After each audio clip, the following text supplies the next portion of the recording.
Ladies and gentlemen, while we're trying to get settled in, if you are planning to speak tonight, please take the time to go back and sign up in the back so that we have your names as we are seeing you come in. So if you can, please sign up in the back.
All right, good evening, everyone. Welcome to tonight's May 13th, 2019 City Council meeting. I will ask you, please, first of all, again, a reminder for those of you who are standing, whichever way you'd like to go, there are American flags in both the front and the rear of the room. At this time, we'd ask you to please stand and join us in the Pledge of Allegiance.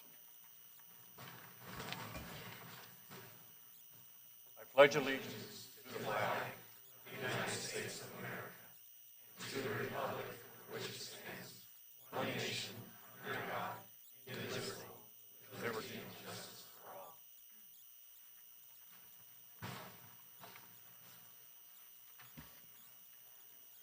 Ms. Parker, would you take the roll, please? Atchison. Here. DeMott. Here. Haney. Mankey. Here. Seitz. Here. Scully. Here. Vols. Here. All right, thank you. Council, before you are the minutes of the April 22nd meeting. I would accept the motion to accept the minutes right now. Ms. Seitz? Thank you. I move that we approve the minutes as presented for the regular meeting of April 22nd, 2019. Mr. Demott? Second. Okay, a motion and a second. All in favor? Aye. Aye. Aye. Any objections? Hearing none, motion carries. All right, ladies and gentlemen, we have a few people here to be recognized tonight, so I'll ask you to bear with us. We have about 5 or 6 presentations, and then we'll get into the public part of the meeting. Mr. Denard, Eric, can you come forward for a minute? Chief Hall?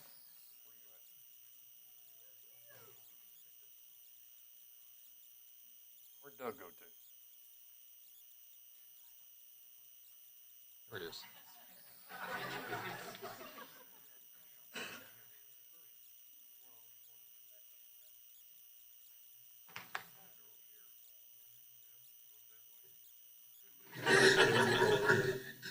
It's going to hurt, so it's all right. We have medics on standby in case one of you passes out. Okay.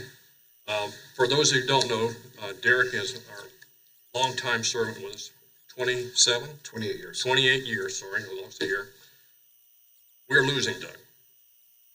Derek. What, unless there's something I need to know. Am I staying? After a nationwide search, Derek has been selected to be the chief of the fire department for Savannah, Georgia. He'll be leaving us in the next couple of days. He's going to an apartment about 4 times the size of ours.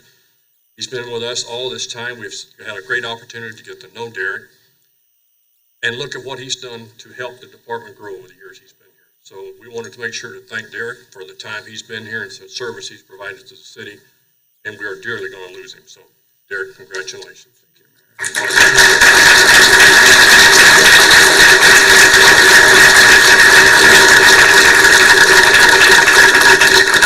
So those of you who have been around a while, Chief Carlson will remember his predecessor, Chief Burke, and our current Chief Hall had this thing going on for a number of years at the city.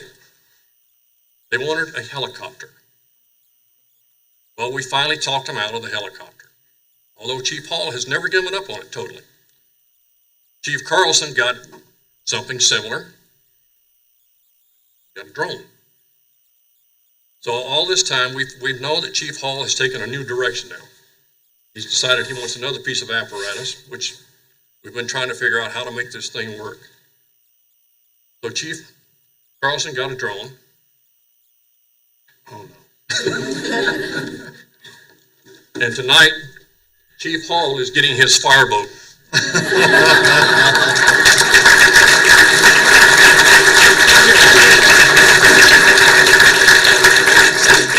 And I will not tell you how big the fireboat is that Chief Menard is going to have in Savannah compared to this one. Big. Again, Derek, thank you very much for your time. Chief, congratulations. You finally got what you wanted. Thank you, sir. Oh, photos. Okay, sure. Let's do one without the boat. One with the boat, yeah. Thanks, Derek. Congratulations. Thank you, Mayor. Very much.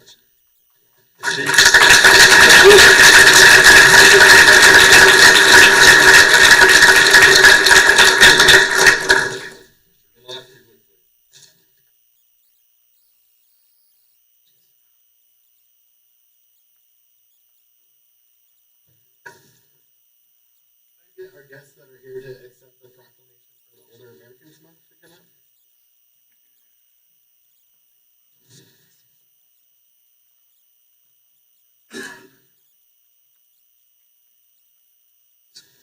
Line up here with me. Some familiar faces. You go ahead and introduce yourself if you would. My name is Chris Lynn. I'm the CEO for the Seniors Resource Center. And I'm Heather Brozick. I'm the Director of Community Services at Seniors Resource Center. I'm Rita Peterson. I'm a board member. I'm Stephen Atma. I'm Vice President of Operations. Can you tell us a little bit about Senior Resource Center? Yes, SRC has been in our community for 41 years. We provide all of the wraparound services for people who choose to age in place. So we provide transportation services, in-home care, adult day for respite care, chore services, and we provide that out of 5 different locations around the area, but mainly here in Jefferson County, and as well as up in Evergreen. So one thing maybe you do or don't know is I'm actually on the board of directors for Senior Resource Center. I've been on their board for a couple of years now. I can't say enough about what they do for the seniors in the metro area.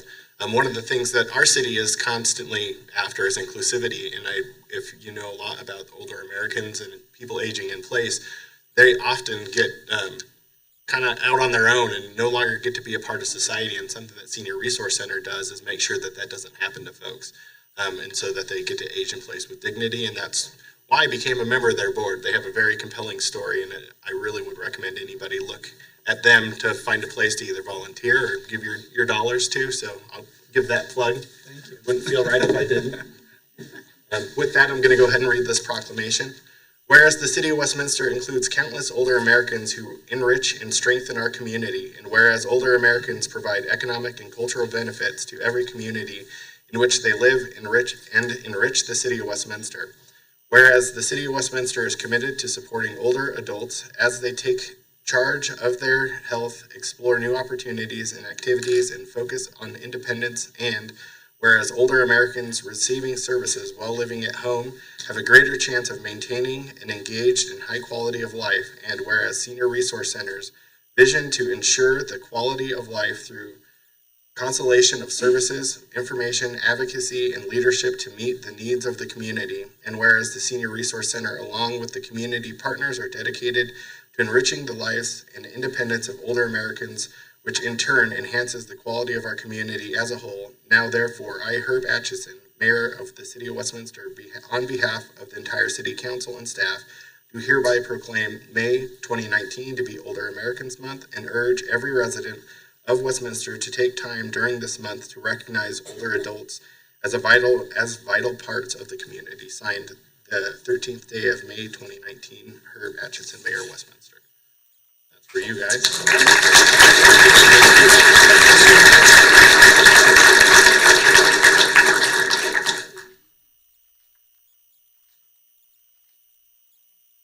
Thank you guys very much for coming. Thank you so Guys, much. I don't think you guys are done. There's another camera.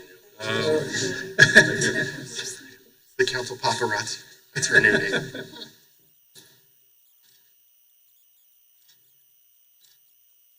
Cool. Thank you guys. Thank you.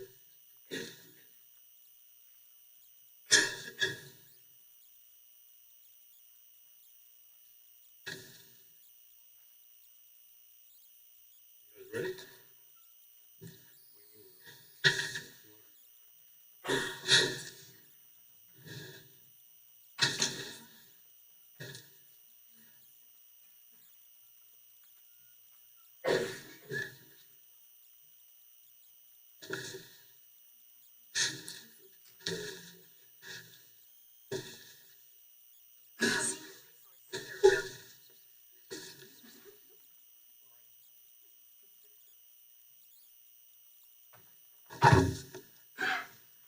For those of you who don't recognize this particular group, this is the Westminster Youth Advisory Panel. And although some of them are very young, some of us have been with the group for quite a while. The purpose of the group is to bring the voice of the youth of our city to the city to find out what's going on, what are the things that we need to be looking at, what do we address. For 21 years, this group has been in effect. They change every year, and this year we're going to honor 4 of our graduating seniors who will be leaving us at the end of the month as they go on about their college careers. And then the group will also be soliciting. So if you have a child, niece, nephew, grandchild that's 8th grade or higher, and they are served by anything in the city of Westminster from the schools, they do not need to be residents of the city. We would like to hear from them. We'd like for them to consider applying to this board. Now, the work that they do throughout the year in helping us, like we just got through with the Pride Day, a number of the young folks are over there volunteering for service. They do their own service projects through the year, but we also have a monthly meeting where I sit down with the group and they tell me what we're doing wrong. And we try to listen. Now, we can't do everything. It's like any other group that comes them. We can't do everything, but we try to. It's especially important in the days of what's happened here in the United States recently that we listen to the youth and understand the problems that they're facing as well, and what can we as cities add to the problem solving to try to make things easier for them as they go through school. So first of all, I'd like to read the proclamation that we're giving to them, and then I'd like to recognize our outgoing seniors. Whereas the City Council of the City of Westminster believes that our youth should share with their community leaders the responsibility in addressing their needs, desires, challenges, and issues in molding their own futures. Whereas the city values its youth and desires to advance and promote their special needs and interests, therefore created the Westminster Youth Advisory Panel on September 13th, 1999. Whereas the currently the Youth Advisory Panel has 19 members appointed for the 2018 and 2019 school year. Whereas the Westminster Youth Advisory Panel members listed below will be graduating from high school and departing from the 2018-2019 Youth Advisory Panel. Whereas it is important to acknowledge the contributions made by existing panel members. Now therefore I heard and ask the Mayor of the City of Westminster on behalf of the entire City Council and staff to hereby honor the 2018-2019 Youth Advisory Panel graduating senior Joshua Flores. He is representing Standing High School, 4 years of service. Hell Benedictus. Be with me in the career path. Westminster High School, treasurer, 4 years of service. And if you'd like to want to step over. This is her twin. Esmeralda, also Westminster High School, 4 years. Benedictus. And Krista Cosing, Jefferson Academy, with 1 year of service. We'd like to have you thank them. I have a plaque for each of the 4 graduating seniors. Bill, you get to hear 2. So cool. You can sell it to your sisters. Thank you very much.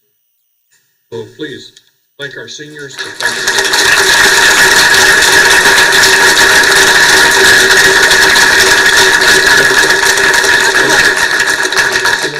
step up on this back one. Taller guys in the front, shorter people in the back. Wait, okay, that works. Yeah, Am I short? they're short. Yeah. Okay, got it. Get back here. And you have to try to be friendly with each still. There we go. I don't know where this is.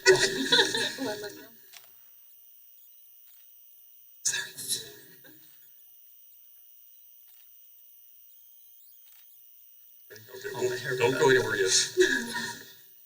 McDonald?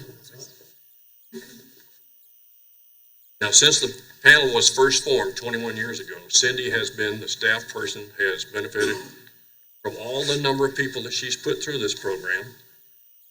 She used to be about 2 foot higher. Carrying the load has brought it down. But everything that happens with this group is a part of what Cindy does on a daily basis as a volunteer, over and above what she does here at the city every day. So the little group, we know what her favorite color is, so let you guys guess. It's pink. Cindy is moving on to another assignment within the city as a volunteer. We have 2 new members coming in to help us with this program. But Cindy, you've been here since we started. Thank you very much for your service to this group.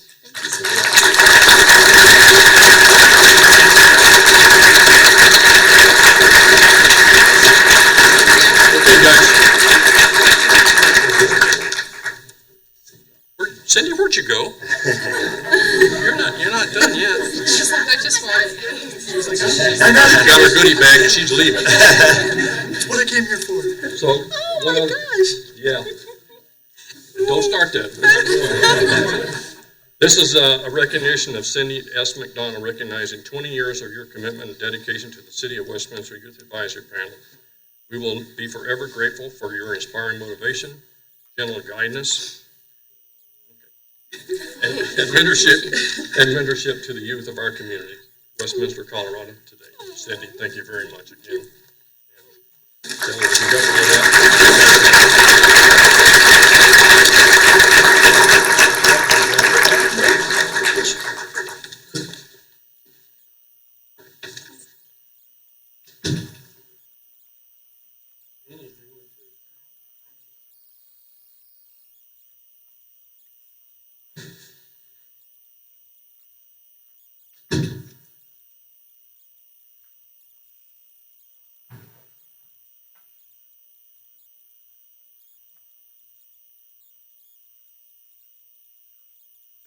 ask the Cupcho family to come join me up here, all of you. And Brian, would you like to join us as well? I don't know if this name rings a bell, but it wasn't too long ago. Come on over. Wasn't too long ago, it was a Saturday morning, and I was laying in bed flipping through channels, and all of a sudden I got to a channel that they were playing golf. And I was sitting there, I went, Cupcho, Cupcho. And they said, Jennifer Cupcho, Westminster, Colorado. And I thought, oh my gosh, she won it. She won the first women's Augusta tournament, right, national tournament. Can you believe that? Then she was on Fallon's show, and then you were on the Today Show. I mean, we have a celebrity in this, So Jennifer, do you want to introduce your family? I happen to know them, but maybe you'd like to introduce them. Yeah, this is my mom, Janet Cupcho. This is my dad, Mike Cupcho, and my brother, Stephen Cupcho. And Brian? I'm Brian Carlson. I'm the golf professional at Walnut Creek. And I've been lucky enough to know the Cupchos for quite a long time out of Walnut.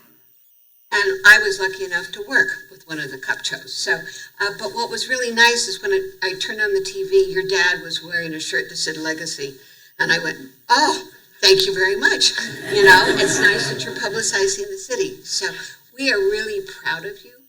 Thank you. And every time I heard Westminster, Colorado, I went, yay. But I know it took everybody in the family to make this happen. So we are so pleased to give you a proclamation. Let me read it for you. Whereas the inaugural Augusta National Women's Amateur was contested April 3 through 6, 2019, as a 54-hole, championship with a final round played at Augusta National Golf Club. And whereas an international field of 72 women amateurs competed, including City of Westminster resident Jennifer Cupcho, and whereas Jennifer Cupcho became the inaugural Augusta National Women's Amateur Champion, and whereas during the same week of the inaugural Augusta National Women's Amateur, Jennifer Cupcho was announced as one of the first two recipients of the Hale Irwin Medal, which recognizes outstanding Colorado golfers who exhibit competitiveness, resiliency, and a proven record of winning, as well as was honored as the 2018 Amateur Athlete of the Year, regardless of sports or gender, by the Colorado Sports Hall of Fame. Whereas the City of Westminster wishes to honor the accomplishments of Jennifer Cupcho. Now, therefore, I, Herb Atchison, Mayor of the City of Westminster, on behalf of the entire City Council and staff, do hereby offer our congratulations to Jennifer Cupcho for being the first champion of the Augusta National Women's Amateur.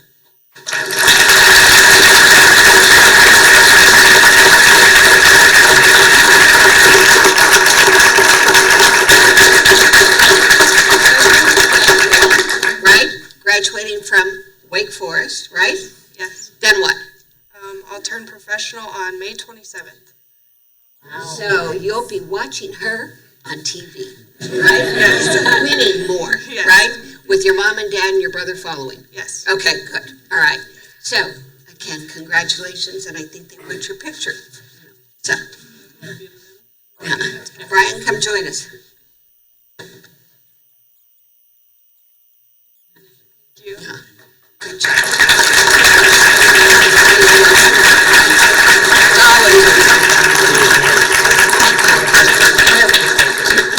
Good to see you.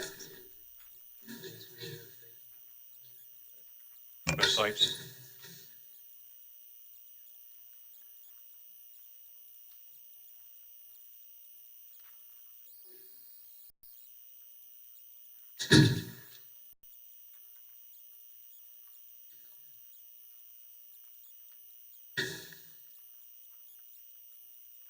So Westminster benefits from having a lot of employee retention and longevity, and I have the pleasure today of giving the 20-year of service awards to a few employees. The first of which is Joseph Elliott. Joseph, if you and your family could come on down. Joe Elliott, I guess you prefer to be called. Just you. Well, thank you so much for your service. Come on in. I'm going to read a little about you. So, Joe Elliott was hired in 1998 as a seasonal at the Big Dry Creek wastewater treatment plant. After 2 seasons, he was hired on as an operator trainee and now holds an A-level certification. Joe is also the safety representative for the Big Dry Creek wastewater treatment plant. Joe has seen many upgrades to the plant and advances in wastewater treatment over the last 20 years at Big Dry Creek, including construction of the reclaimed water treatment facility, the expansion and upgrade to biological nutrient removal, and soon there will be a centrifugal dewatering of solids. He is very proud of the quality of water produced and the positive impact that it has on the environment. Joe enjoys time fishing and playing sports with his 3 kids. Outdoors or in the garage is where Joe can be found most times. So let's all give Joe a round of applause.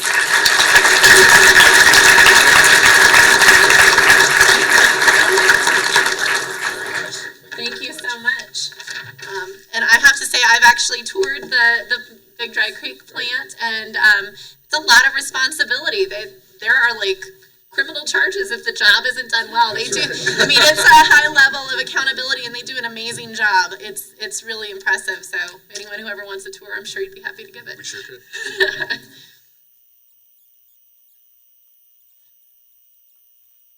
Thank you. Awesome. Thank you again.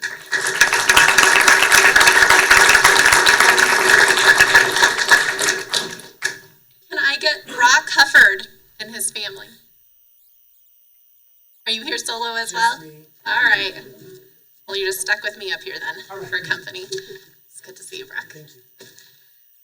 So Brock started working for the City of Westminster in Public Works and Utilities Street Division in June of 1998. He was a seasonal worker until May of 1999, when he was hired on full-time. Over the years, Brock has progressed within Street Division. He is currently a street operations foreman. Brock values all of the great relationships he has made at the city. Brock is the lead for the city's snow removal operations. His team is responsible for seeing all of the roadways, pavement markings, and signage are in good condition.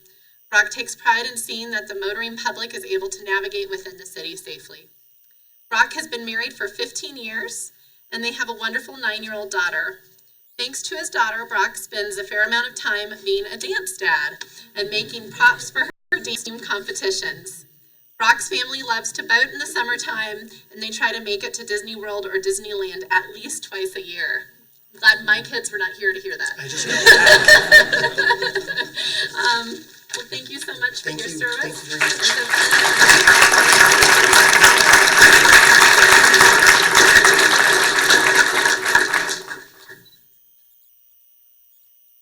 Thank you. Thank you very much. I appreciate it. Thank you all. Can I have Jason Sale and his family?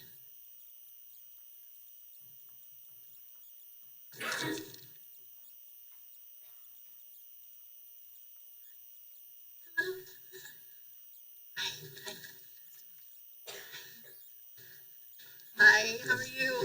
Do you mind introducing your family for us? Sure. This is my daughter Jalen, my other daughter Jordan, and my wife Joni. Hi, nice to meet you too. So Jason, you guys have all the J names in this family, was hired in March of 1999 as an entry-level firefighter. He was promoted to firefighter paramedic in 2004.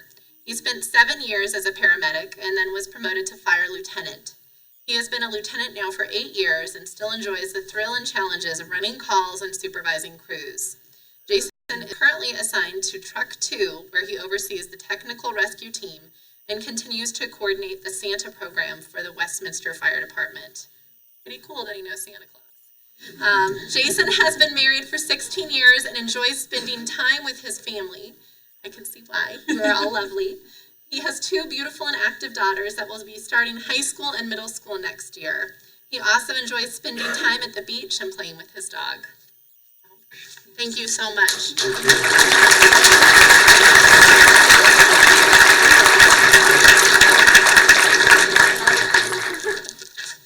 Want to get in together here for the picture? Do you want one of just the family too? Sure. Let me let them do that first.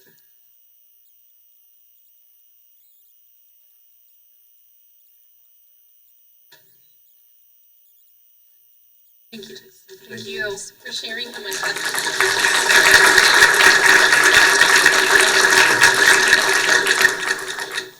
Last but certainly not least, Jeff Wooford, will you and your family please come down? So I have to tell you, I have the absolute privilege of being neighbors with this family. And they are the type of people that if you're pregnant and you move into a home and you lose your dog. Do you remember this? I had just moved to Westminster. I was about 9 months pregnant and you guys were walking around and you went and helped me look for my dog. So you're some of the first people I met. So thank you. Just shows how service-minded they are. Jeff, would you like to introduce your family? Yeah, this is my wife Carly, my daughter Brianna, and my son Vincent. Well, thank you for being here tonight, guys. Jeff Wooford was hired as a firefighter in 1999, promoted to paramedic in 2004, and promoted to fire lieutenant in 2015, a position Jeff currently holds. Jeff is currently assigned as the fire lieutenant on Truck 2 at Fire Station 2. He is the C-shift team leader for the technical rescue team. After being promoted to lieutenant, Jeff has served 2 years as the training lieutenant and provided instruction at the North Area Fire Academy. Jeff also seeks out opportunities where he can mentor individuals who are looking to promote themselves. During his career, Jeff has delivered 4 babies, received a life-saving award in 2010, and received a letter of commendation for superior performance for his actions during the Alcott Street structure fire in 2011. Jeff was an active member of the Honor Guard, functioned as an engine boss on the wildland team, and served as public information officer for his shift. When off-duty, Jeff remains actively involved in the community. He is the leader of a program at his kids' school called Watch Dogs. This program is for fathers and father figures to be positive male role models for school-age kids. Jeff also enjoys visiting beach destinations with his wife Carly and their 2 children, Vinny and Brianna. So please join me in saying thank you to Jeff.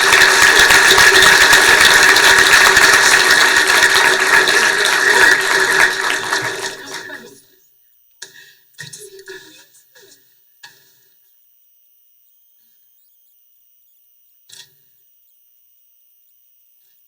And then we can let them have them.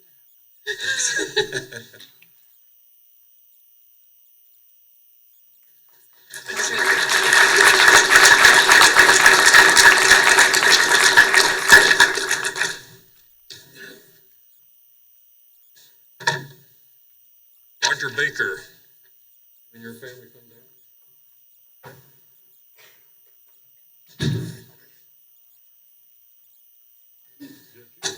You'll have to share that. So on our 25th anniversary of employee service, we not only get the presentation and the plaque that we give them, but there's a little bonus, $100 for every year of service that goes with the presentation and their years of service tonight. So, Roger, you're lucky thing you got all to yourself tonight. You're welcome. Roger Baker was hired by the city of Westminster in April of 1994 as a water meter reader. In 1998, he was promoted to meter repair worker with the Department of Public Works and Utilities. And in September 2000, he transferred to the Central Water Treatment Facility to become part of the water plant's maintenance staff. Through self-initiative, Roger studied for and obtained the Class D water treatment plant operator's license. In April of 2005, he acquired his Class C certification and was promoted to water treatment plant operator. Roger has twice more been promoted after earning both his Class B and Class A water operator state certification. Currently a Class A water treatment plant operator, the highest level recognized by the state, Roger takes great pride in his work with the knowledge that he is providing the citizens of Westminster with the best drinking water in Colorado. Anybody have an objection? I didn't think so. All right. Roger enjoys hiking and mountain biking with his exceptional wife of 29 years, Alita, and their precious daughter, Autumn Joy. Right? That is correct. Good. Well, Roger, thank you very much for your 25 years of service, and I'm glad you got the check.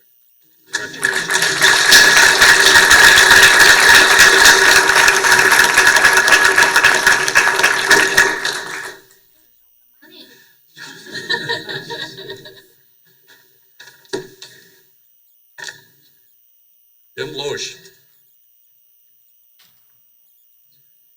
Jim, bring your family down as well.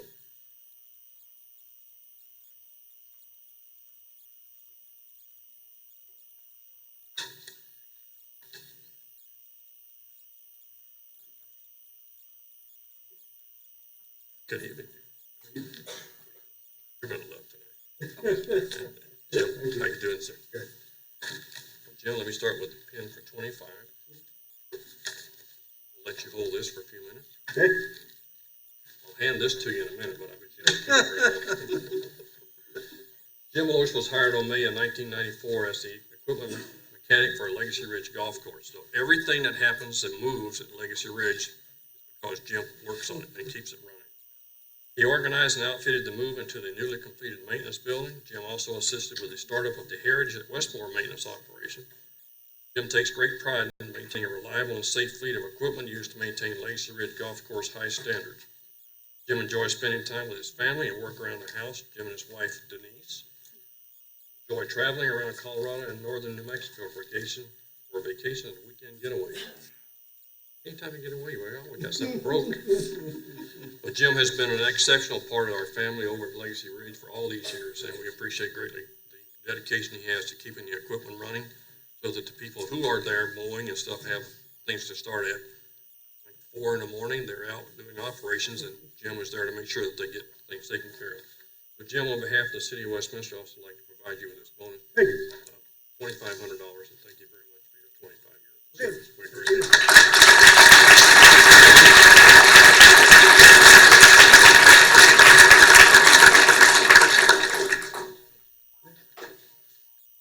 Mr. Ed Koger. Is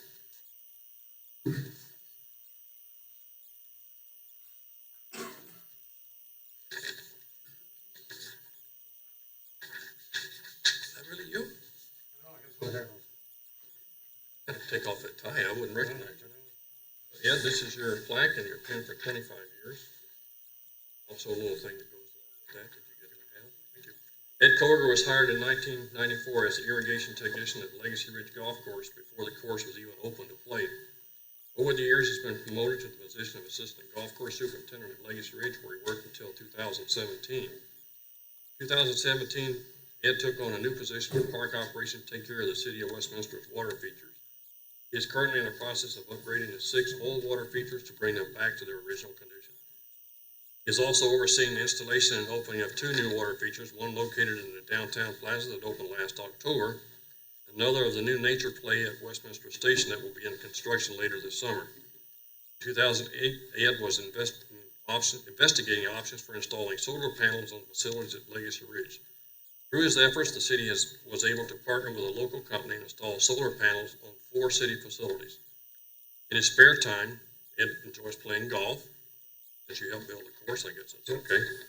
Doing home remodel projects, and is very active serving as a member of the board of directors for the Homeowners Association. Very thankless job. Ed is planning and very excited for an upcoming trip to Scotland this summer and plans to play golf at St. Andrews. Sure hope so. Congratulations.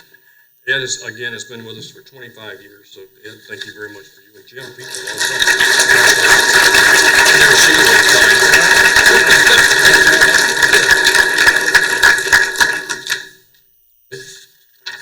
Ms. Haney, I think you're up.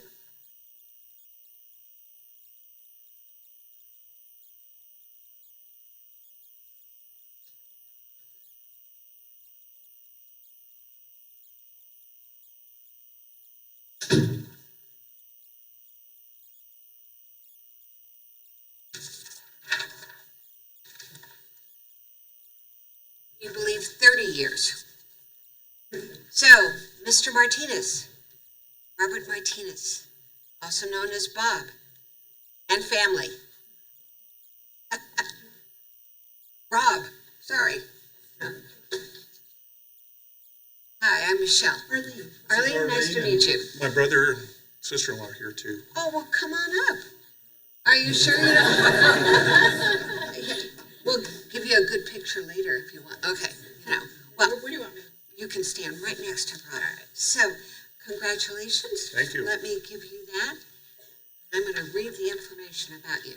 Okay. So, Robert Martinez was hired by the City of Westminster in 1989 as a firefighter. Over the next 4 years, his interest in training in the area of fire investigation garnered him a position with the fire investigation team. Rob served as an online firefighter and investigator until 2004, when he was promoted to the fire lieutenant fire investigator position, supervising the fire investigation team and working for the Fire Prevention Bureau. Rob has been conducting fire investigations for 26 years and has investigated or supervised the investigation of over 900 fires.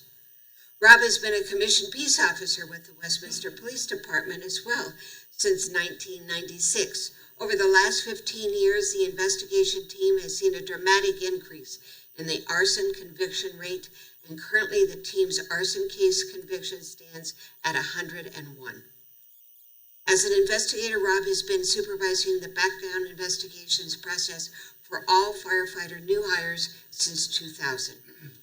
Rob served on numerous committees, which includes Special Events Review, Business License Review, Chemical Compliance Committee, Terrorism Liaison Officer, and recently completed a 5-year stint as the Executive Board member for the Adams County Local Emergency Planning Committee.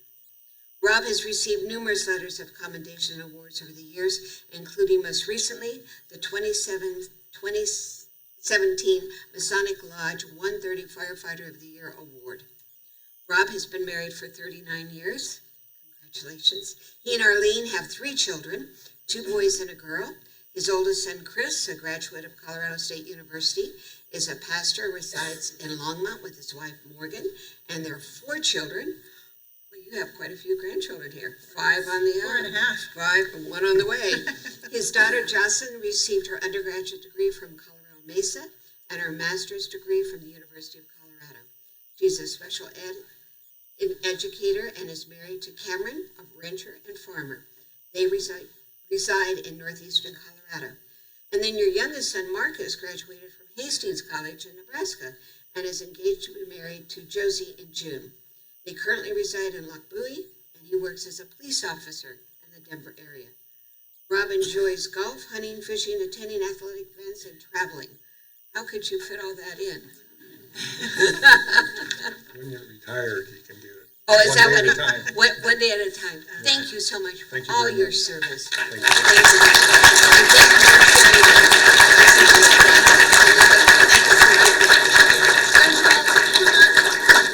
I can't get them to come up. No, I know. So I'm going to step aside.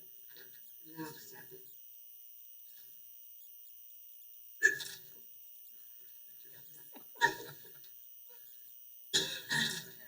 Thanks. Thank you very much. Thank you. Thank you, sir, for your service. All right, Mr. Demott, if you would, please.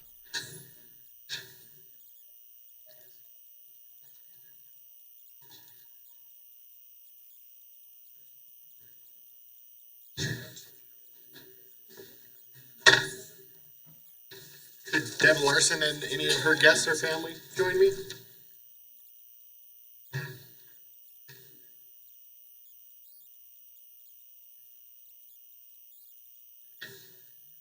So the further down the line we go, the longer these get, because they've been here longer to do more stuff. I actually, one of the first things that I did in the community in the city was call Deb when I became the director of Neighbors for Countryside, which is a homeowner group, to try to get scheduled so we could have a meeting. I was just looking back to see when that was, and that was quite a few years ago. So, can you go ahead and introduce your guest for us? This is my daughter Stephanie and her husband Joseph. 35 years, huh? Still loving it though, right? Love it. So Deb Larson is currently the recreation supervisor for 2 recreation centers, the Swim and Fitness Center and the MAC. She began her career with the city mowing parks and then as a lifeguard at Swim and Fitness Center. During her 35 years, Deb has supervised staff at 5 out of 6 rec centers, all 3 pools, and most recreation programs at one time or another. Deb has received numerous Spirit Awards and Team in Action certificates over the years. One major accomplishment was Deb's instrumental role in the design and opening of the Westview Rec Center in 2000. Deb has 2 beautiful daughters, Rachel and Stephanie, and a new son-in-law, Joseph. Rachel works at CU Boulder in the restorative justice, and is on her master's degree. Stephanie and Joseph live in Inglewood and are enjoying newly married life. Joseph is a contractor and Steph works at Oak and Olive, a bar and beverage catering company. Deb enjoys her family and friends, walking, volleyball, bike riding, reading, and going on vacations. Sounds like a good time. Well, we thank you very much for your service. Thank you guys for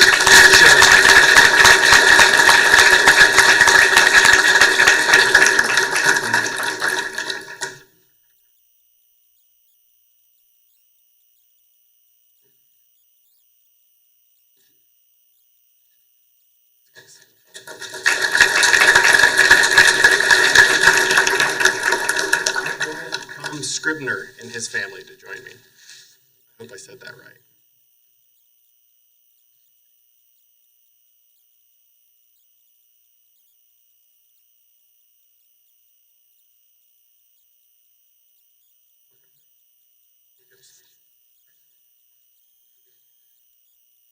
You're going to go ahead and introduce your family for us? I'll start with my beautiful wife of 39 years, Carol. The love of my life, and hopefully we got a few good years left together, at least. And this is my youngest son, Leo. Leo's 15 years old. He's a sophomore at Boulder High. Loves to skateboard, mountain bike, and he's a really good student. And this is his older brother, Hugh. Hugh just graduated from Boulder High, and he's 2 days. Oh, I'm sorry. 2 days from now, he graduates. Yeah. And he'll be starting school he got accepted at the Boulder School of Engineering, and he'll start as a freshman there in the fall. And he's captain of the swim team, and he loves to mountain bike, and he's an Eagle Scout, and he's a great kid. Both of them are. I don't have a favorite son. Well, thank you very much for sharing your dad with us. So I'm going to go ahead and read a little bit about Tom. So Tom is the water treatment plant superintendent. He prefers to go by the nickname Scrib, and did you get that, or you make that up, or? You know what? That's what they called my dad. That's where it came from. Took it, great. A friend came over to my house when I was like 9 years old, and he asked for Scrib. My mom answered the door. She goes, "What do you want to see Tom's father for?" And it stuck. And I remember, I said, "No, Mom, he means me." And so it begins. And he has been employed in the city's drinking water operations since the beginning of his career in 1984. In 2018, after intense peer review of the Semper Water Treatment Facility operations and finished water quality, the city water treatment team was recognized by American Waterworks Association Partnership for Safe Water.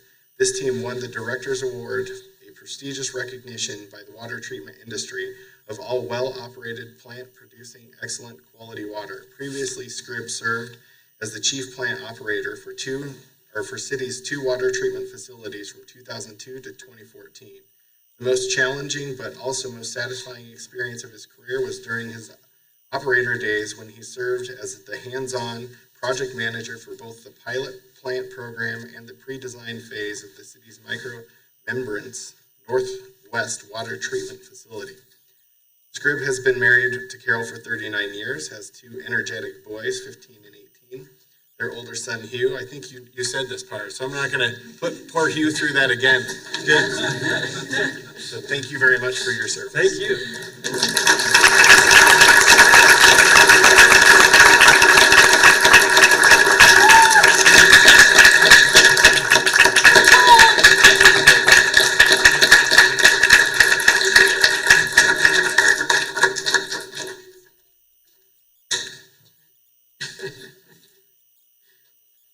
You were getting a standing ovation, and she's...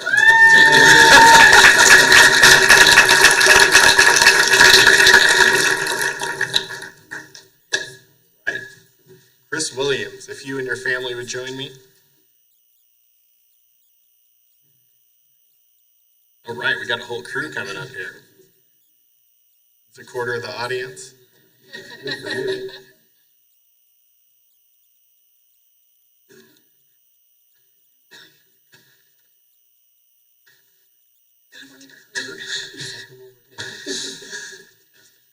Want to introduce the crew here? All right, this is my wife, Angie. We've been married for 33 years. She is also a city employee. She's the executive assistant for the Parks, Recreation, and Libraries I was going Department. to say she looks awful. Once or twice. This is my son, Josh. He is a programmer with Coffee and Bagels. Coffee and Bagels is better known to you guys as Einstein Brothers Bagels, and Caribou Coffee.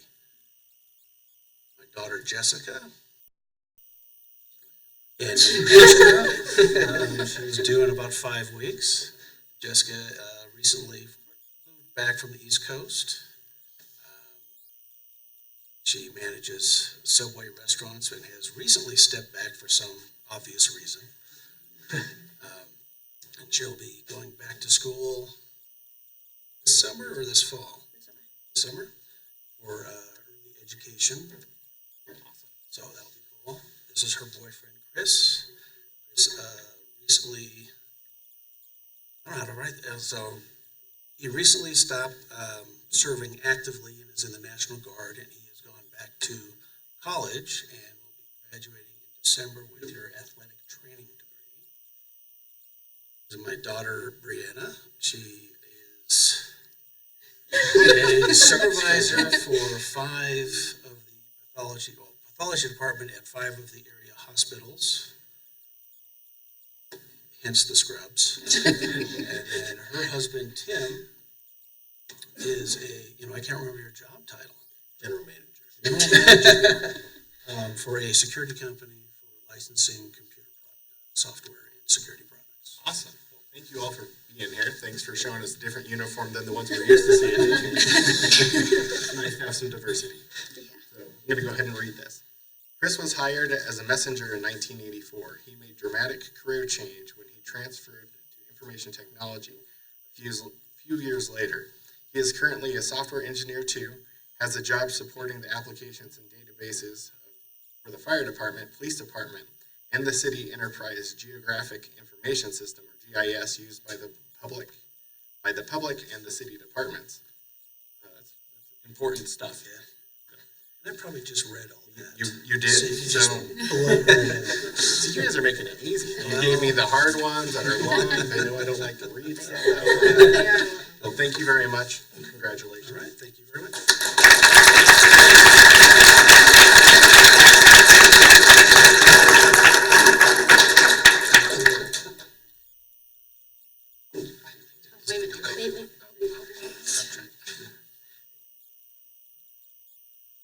Thank you very much, guys.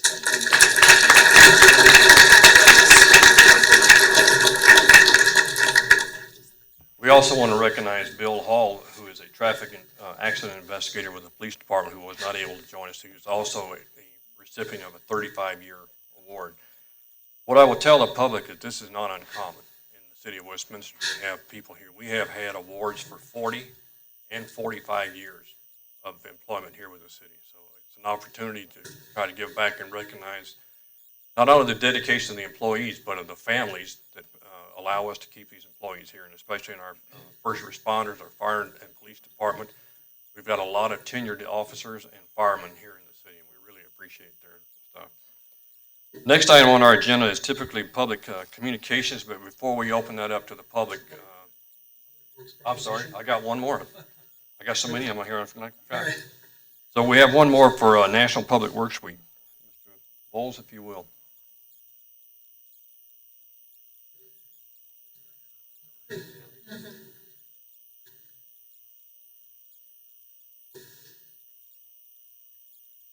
Forward. Boy, we have a lot of folks here tonight. Well, you're back up a second time, it looks like, yeah. So it's my great pleasure to read the proclamation for Public Works Week, but before we do that, can you introduce yourself? Some of you have already been up here, but just if we'll still introduce ourselves, please. I'm Brock Hufford. I'm a street operations foreman. Dave Cantu, street operations manager. I'm Kurt Muehlmeyer. I'm the pavement management coordinator. Brad Vitale, meter shop foreman. Yard Corral, executive assistant. Christine Gray, business operations coordinator. Max Kirschbaum, the director of public works and utilities. Joe Elliott, operator out of Big Dry Creek wastewater treatment. Julie Kaler, utilities engineering. Tom Scribner, the drinking water treatment plant. Thank you all for being here. So these folks represent 147 roughly dedicated public servants who make our city run. Behind the scenes, quietly dedicated, very professional. And That's why our city is so well run. Here, would you like to say a few words before I read the proclamation? I just want to always take the opportunity to thank all of council and city manager's office for supporting us wholeheartedly, and our amazing director who stands by us. And I know we all love each other, so that's good. And we all appreciate that we all show up every day and do the best we can for the city. Excellent. Well, thank you very much. I will read the proclamation now. Whereas public works and utilities services provided in our community are an integral part of our citizens' lives, and whereas support of an understanding and informed citizenry is vital to the efficient operation of public works and utilities, and programs concerning the maintenance of water, sewer, streets, and highways, public buildings, and snow removal operations, and whereas the health, safety, and comfort of this community depends on these facilities and these services, and whereas the quality and effectiveness of these facilities, as well as their planning, design, and construction, are vitally important upon the efforts and skill of public works and utilities employees, and whereas the efficiency of qualified and dedicated personnel who staff the Public Works and Utilities Department are materially influenced by the people's attitude and understanding of the importance and the work they perform. Now, therefore, I, Herb Atchison, the mayor of the city of Westminster, now, on behalf of the city council and staff, do hereby proclaim the week of May 19th through 25th, 2019 as Public Works Week. Thank you very much.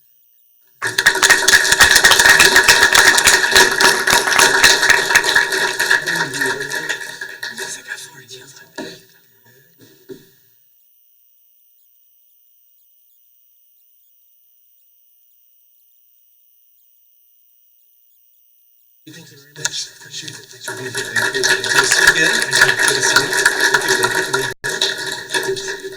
Thank you,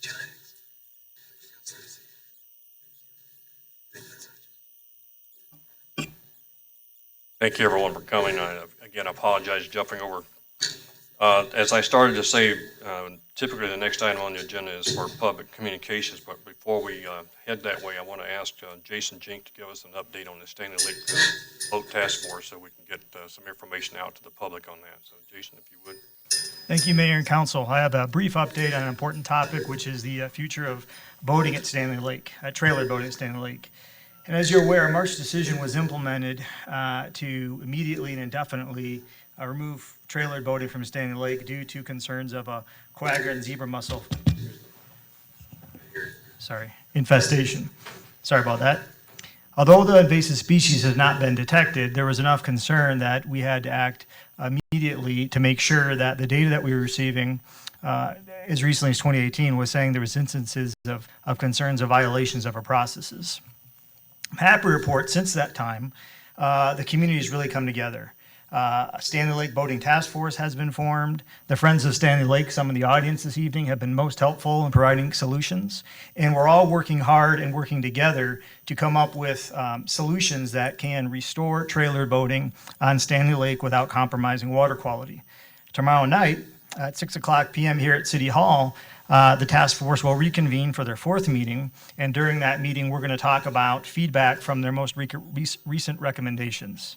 These recommendations range from improving our tag system with a more secure process to increasing fines, frequent and random audits on boats, as well as ongoing end-of-season reviews for processes and improvements. There are so many efforts that are underway right now for this important program. All stakeholders continue to be proactive in coming up with solutions. While I don't have a specific timeline at this point, as far as any final decision, I will say tomorrow night's important in that it's our first opportunity to, as staff, to react to the recommended solutions that have been provided. A lot really has been going on, and I want to recognize so many community members that have been involved. While I won't recognize all of them right now, a couple highlights. Additional subcommittees have been formed to look at things like specific tagging processes. Tours of the boating industry and vendors in the region have been most helpful. And staff and the community are working very hard to find a solution moving forward. Once a new program is realized, we would require our standard 35-day quarantine, which all folks have been notified already about that. All of our information as far as ideas, recorded meeting minutes, information is posted on our website as efficiently as possible. And staff does continue to receive plenty of phone calls and input from all sorts of viewpoints on the future of voting at Stanley Lake.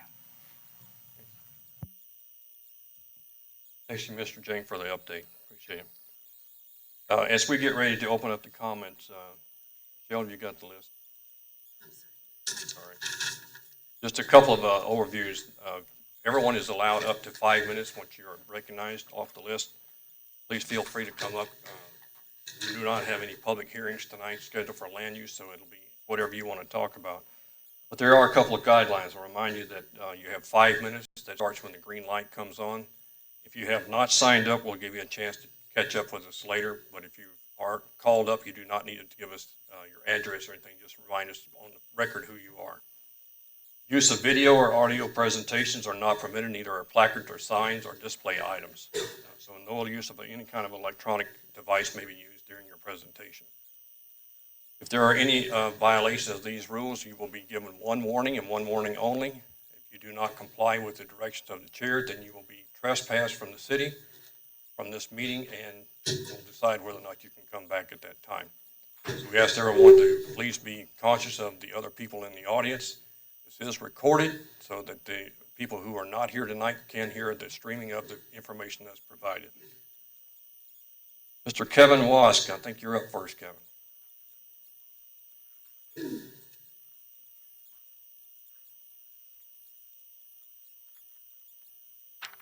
Hello. Evening. Kevin Work. Jason pretty much said what I was going to say, just kind of giving you guys an update. So I'll just go over a few things here. So update since we last spoke. It's been 3 weeks, so we've had a few task force meetings, 3 task force meetings. Been through lots of emails and phone calls with the city, the Friends of Stanley Lake team, dealerships, manufacturers that make the current tagging system, talking to them about adding on to their current tagging system a couple of layers that we've been addressing. I've had members of the task force over to my house to give demos on newer boat ballast systems, the current tagging system. We've gone over to what we call tagging 2.0 with the task force team. We've started that sub-task force team going over this. We have our first meeting tomorrow night. Last Thursday, we met with about 15 or 20 city employees at Tommy's, giving them going over the old system and then going over new system on actual boats with the new integrated tagging system going through the boats and the different layers. I think what we're trying to accomplish here is a tamper-proof system isn't possible. What we're striving for is a tamper-resistant, and meaning that if someone tries to cheat the system, it'll be evident that someone was trying to cheat that system. And I believe that's what we have achieved with tagging 2.0. It's a multi-layered system, meaning all layers combined will ensure that boats will no longer be the greatest vector, the greatest threat to Stanley Lake and the water quality. Those layers include tagging 2.0. We just added custom aluminum swaging to the tag, tamper tape. The wire now goes through the integrity of the boat, so it can no longer be taken off easily. Another layer is using the state data system that is used in, I believe, 17 states now, are joining this year. There's currently 11. That could have prevented all those 24 boaters could have got caught, that system. Another layer is a single household permit. So no longer, right now you can have 2 households, separate households own 1 boat permit at Stanley Lake. And that was the cause of a lot of the hearsay on when the boats were cheating, whose fault that was. So limiting that to just a single household per boat. Putting the IDs back on the permit holder's cards. So when you come into the lake, you now have your face on. That ID has been taken off. So putting that back on. Letting all the boaters know that this is a closed loop system. All tags will be returned.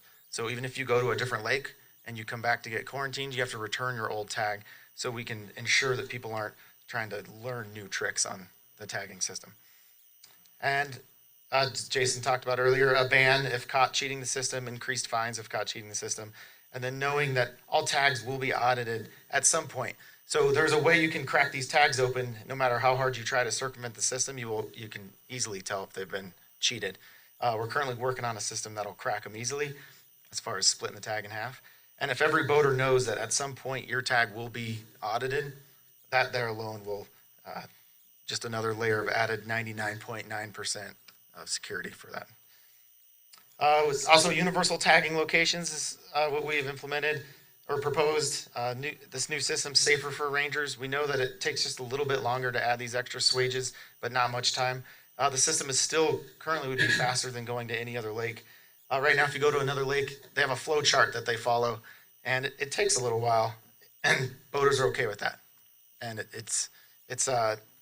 they do cross checks for the system.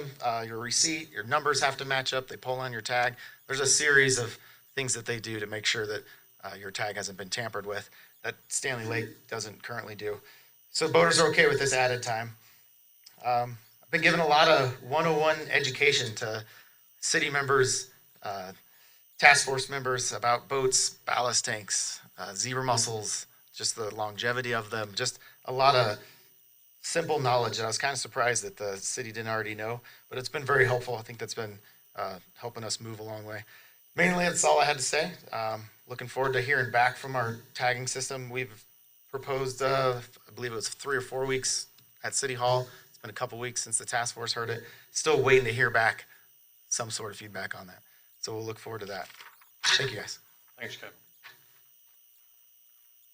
Karen Lewovic? Calavity, okay. Thank you, ma'am. Yeah, my name is Karen Calavity. I just have a few random comments. It's springtime, and Westminster is a beautiful city, but I'm seeing a lot of spraying going on. You know, I don't know if that's Roundup or what that is, but as a nation, as a city, we got to stop using those poisons. Roundup, you know, there's lawsuits now with the use of Roundup causing cancer. And I just hate to see that. And, you know, our bee populations are going down because of the herbicides and pesticides we're using. And I think we can have a beautiful city and still reduce or eliminate our use of those poisons in our environment. I also wanted to mention, you know, the new downtown is coming along, and the theater's going up, and I appreciate that there's solar lights on the in the parking area, but also I see some painted island space. It would be much nicer to see actual planted island space and reduce that heat island effect. I know it's considered an urban area, but we could still have a green urban effect downtown with the parking areas and keep down the heat island effect in our city. Those are some of my comments.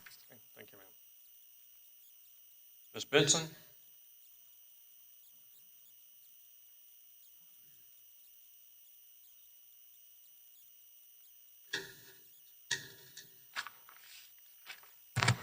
Good evening. I just want to make sure this microphone is working. My name is Regan Benson, and tonight is Justice for Timmy Henley Appreciation Night, Herb.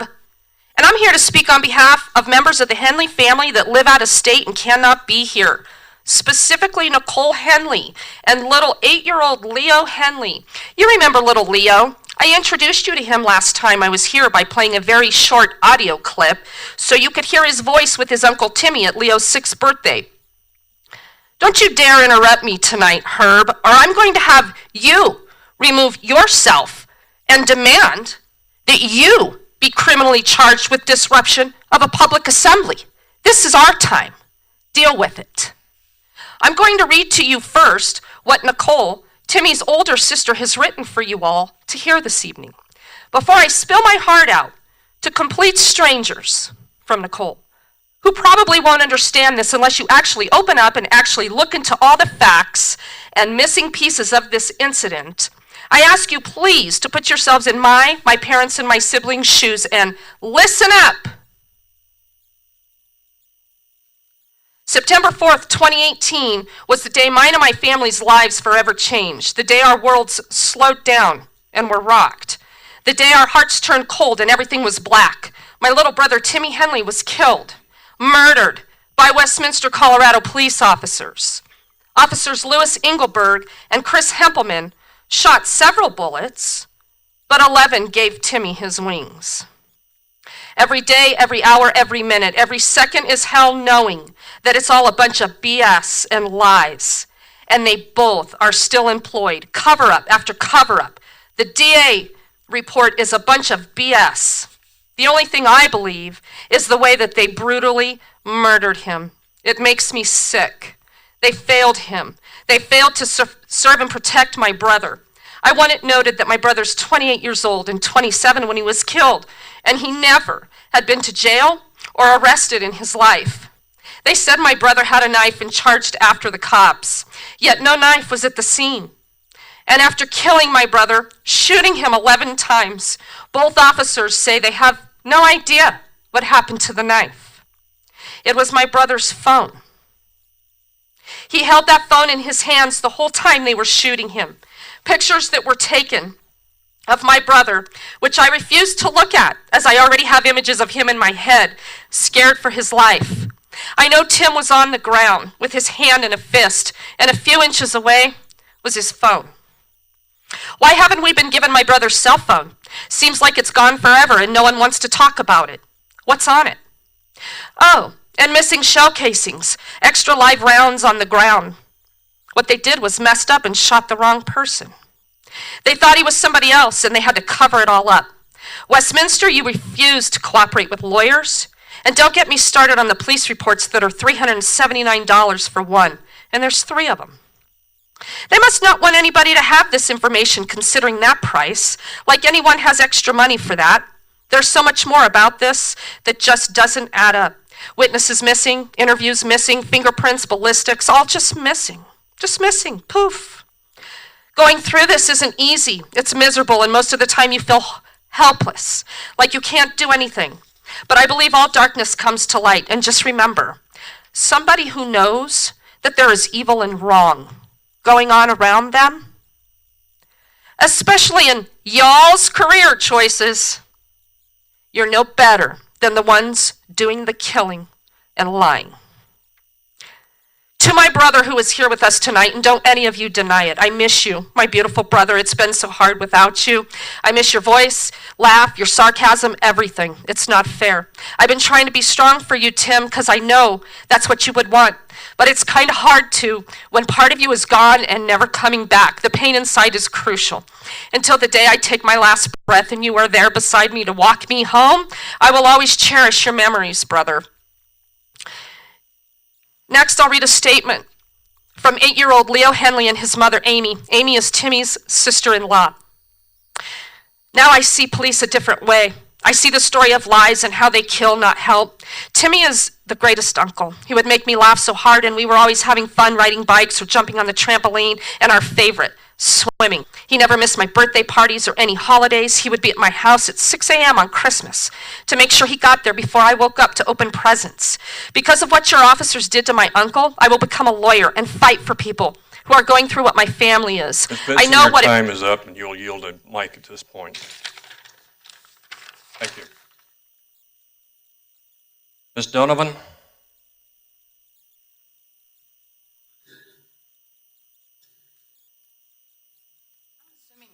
Brochure is fine. Give it to the city clerk. My name is Becky Donovan, and I live at 10415 Balsam Street. I have lived there for 32 years, and I want my voice to be heard about taking over the Overland Trail open space to build another facility, a water treatment facility that is less than 0.3 miles from the Northwest facility. This is to address the public comment meeting on behalf of our entire community that live and pay taxes in Jefferson County and Westminster about taking away the Overland Trail open space for another water treatment facility less than 0.3 miles from the current Northwest treatment facility on 104th and Wadsworth. This will add to our current noise pollution, light pollution, and traffic problems. All of our community members pay Westminster water rates, which I'm sure you're aware of after buying up all the water rights for Westminster from the late 50s to the 80s. I have been appalled at some of the comments that have been said to our community members at the various input meetings. You have insulted our intelligence and basically told us the greater good is more important than our rural residential community. I was told at the meeting on May 2nd with the Water 2025 team that the residents of Waverly Acres would rather have commercial development than a water treatment facility. When I asked how many residents had been surveyed, I did not get an acceptable answer, such as how many respondents. The poor planning doesn't make it an emergency for our rural residential community. You should have curbed development if you don't have the water source. The process was not completed with fairness considering the other 50 sites in the nearby communities. Please reference the details letters from the neighborhood that has been sent and presented at previous meetings. Our community appears to be the only neighborhood that would have 2 treatment facilities within 0.3 miles of each other. The other big question remains why you would pick open space to be utilized as a commercial facility, which has rich historical backgrounds such as the Overland Trail, Pony Express, and so close to Rocky Mountain Airport without proper setbacks and buffer zones. As a taxpayer, I don't see why any city would take a chance to endanger the residents with digging up the plutonium from the Rocky Flats without knowing what abatement will be needed to avoid any other cancer risk from the construction. I have asked the question about replacing the open space as what it is required for this choice of the water treatment facility. There are no answers about replacement costs or if there are any other open space to be acquired. I'm not sure it will be not in our neighborhood. The traffic congestion can't be handled without lights and 108th being widened. We only have 2 ways to get in and out of our neighborhood, and both are very congested with the projects you are trying to get approved and constructed very close together from a timeline perspective.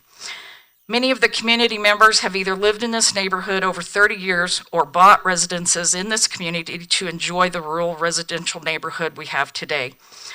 You have tried to pass different land uses. You're creating a perfect storm for us for traffic congestion. If the Overland Trail open space is chosen for your Water 225 site rather than the Hahn property, which is already mixed use, all these projects will endanger our wildlife species that live in the area: hawks, eagles, falcons, and owls.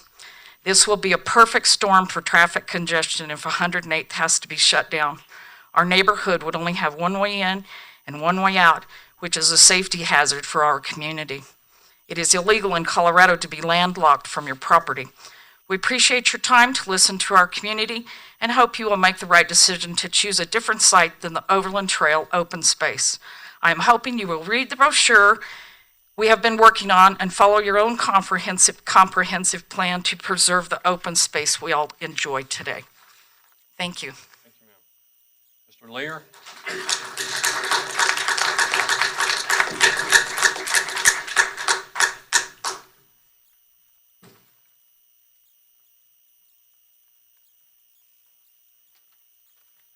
Good evening.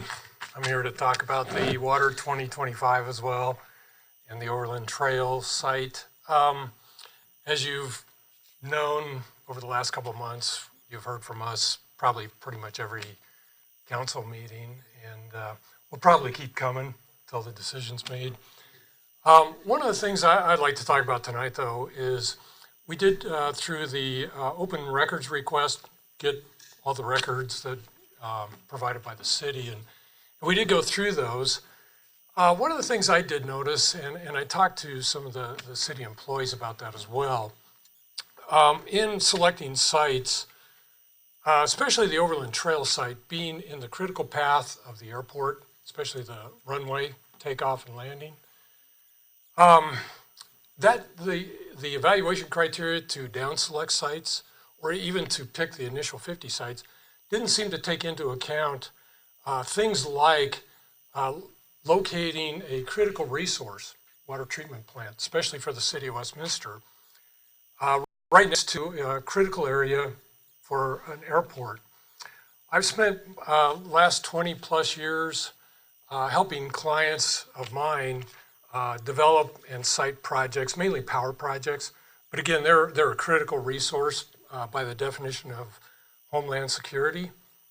And one of the things we do in evaluating sites is look at, where the site is compared to neighborhoods and other things that can have some detrimental effects on the site, which an airport can. One of the things we always look at is if a site is near an airport, it gets ruled out pretty quickly when you start evaluating the probability of an airplane crashing into a critical infrastructure. And so in taking that point of view and looking through the criteria that the city used, and for the Jeffco Airport or the Rocky Mountain Metropolitan Airport, we're not talking just about the little Cessna airplanes. The airport can handle up to 737 size aircraft coming in or taking off. We've all seen the slurry bombers taken off from the airport as well. And to have the Overland Trail site be one of the final two sites, from my perspective, doesn't make a lot of sense because it didn't look like that was even evaluated. The critical nature of all it takes is one crash into that site, and the city has really basically lost the water source for hundreds of thousands of people. I did look up, because we do look at statistics when we evaluate sites. Boeing did an evaluation, statistical evaluation of airplane crashes. They looked at all aspects of the flights from takeoff to landing. And in that evaluation they did, 14% of the crashes occur on takeoff, either at the airport or right near the airport, right as the plane's taken off. And 27% of the crashes occur on approach, close approach, or landing at the airports. So again, would be a major concern if I were in you guys' shoes. From evaluating a critical resource, which the city's going to spend a lot of money putting in, and not to evaluate that when you select a site, and then to have the Overland Trail site actually become one of the final two sites, when you have that kind of a risk out there, I would really recommend the city go back and take a look at your risk analysis of the different sites, because I'm sure there's other sites, if you actually looked at from a risk assessment standpoint, that would be a lot better site than the Overland Trail site. So I appreciate your time. I just want to make you guys aware of, that is a real risk that should be evaluated. So, thank you.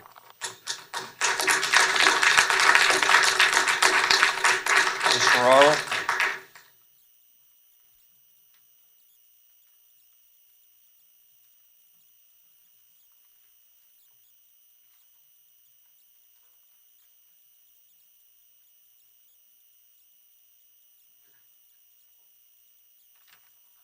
Good evening.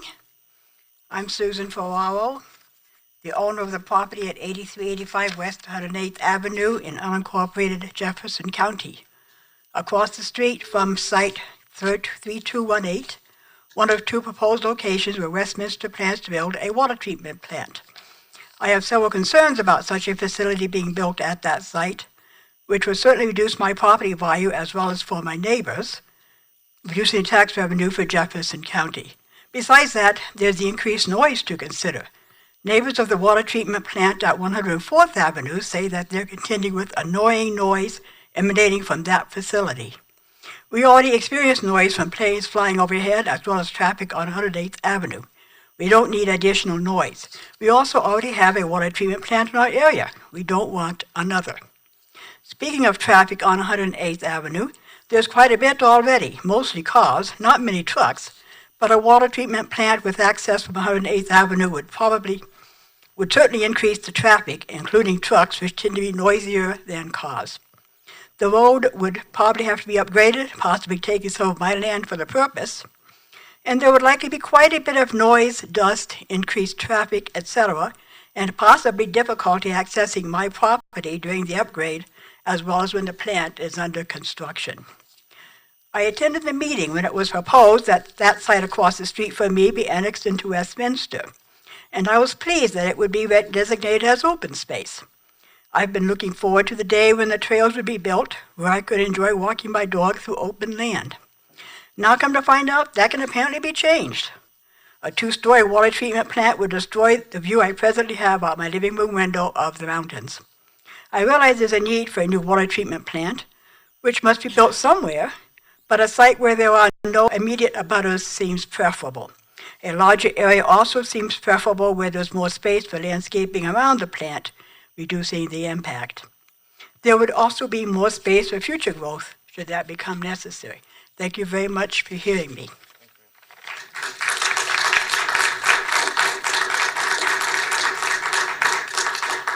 I think it's bow work.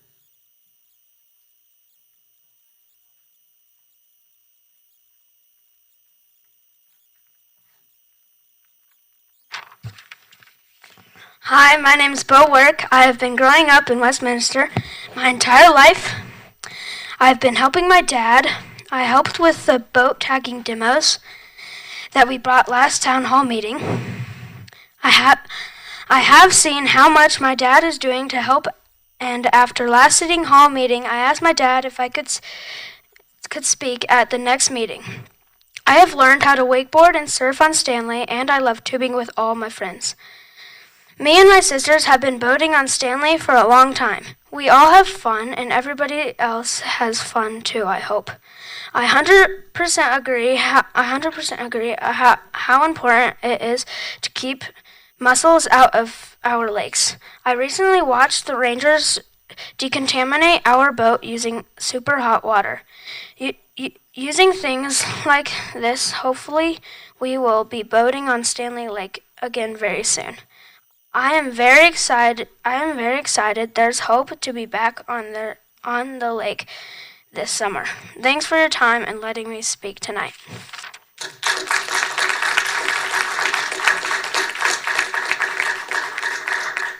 Britt Terry.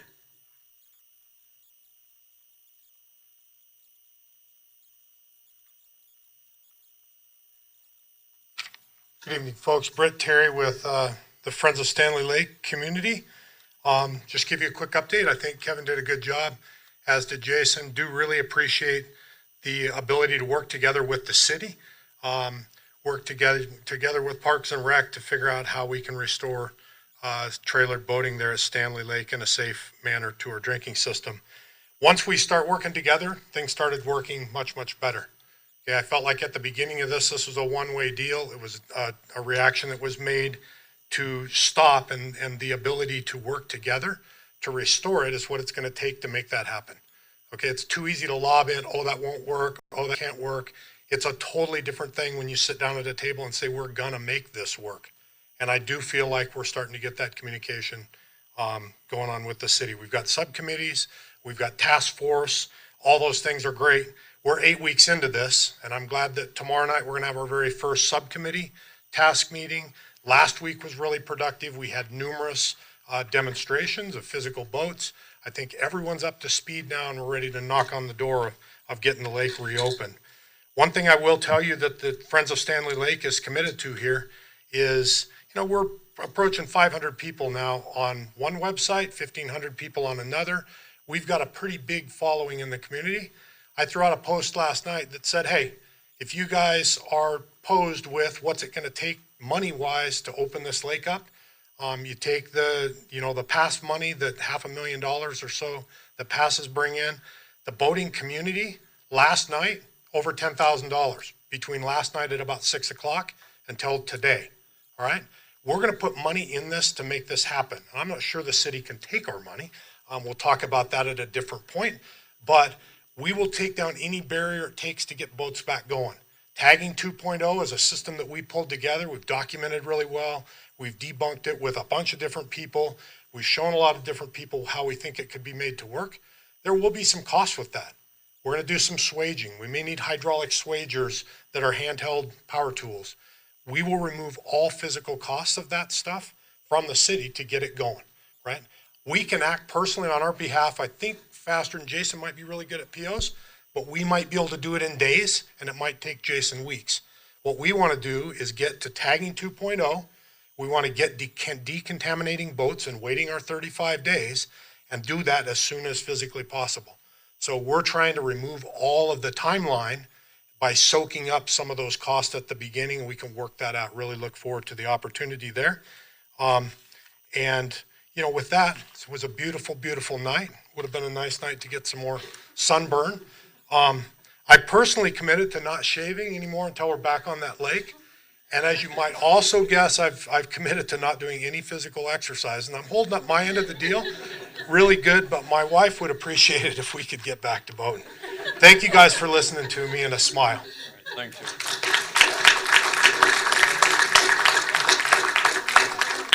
Roland Rick.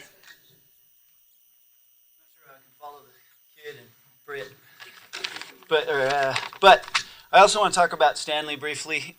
Thank you, Jason, for giving us an update.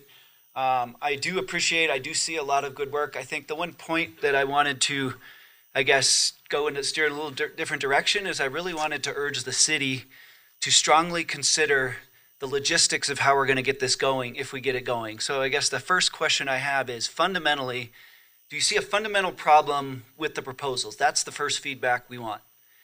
And if you don't, I honestly believe we have today, thanks to all these guys doing their hard work, I'm not going to take credit for it, they're doing all that stuff, what I would term a 95% solution.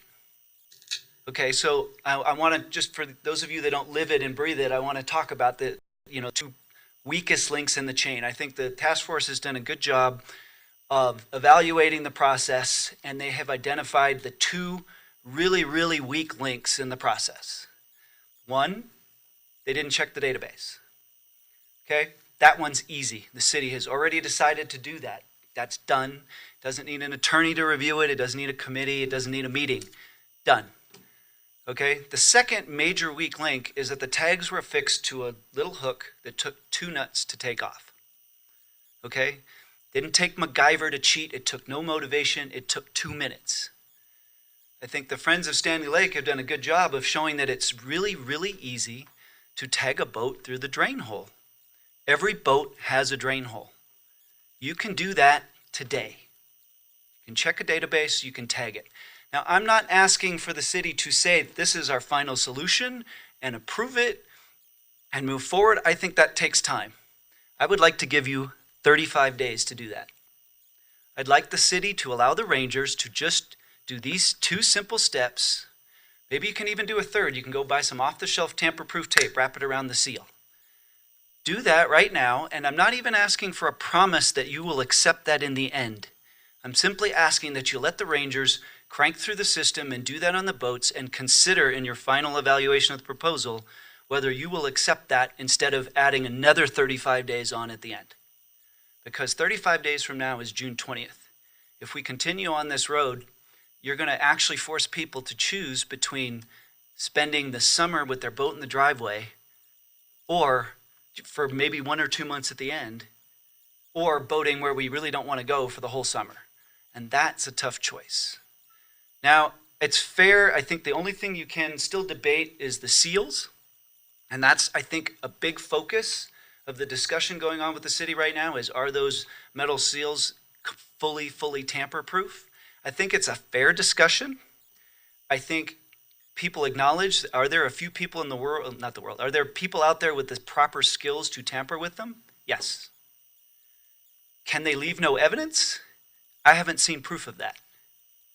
Now, I'm not against adding layers and making it foolproof, but I'd like to see one person, find me one person that can in front of me demonstrate that they can tamper with it and not leave a mark.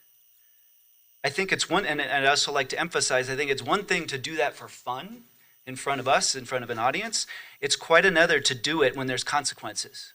When if you're caught, you're gone, well, first of all, if you mess it up, you won't get on the lake for 35 days. That's a consequence. 2, if you get caught trying to pass off a tamper-proof tag at the dock, that's a consequence. People aren't going to take that chance. Okay, so I think I want the city to add layers. I just would like the city to strongly consider just letting the rangers tag the boats through the drain hole, because we know that that is bulletproof.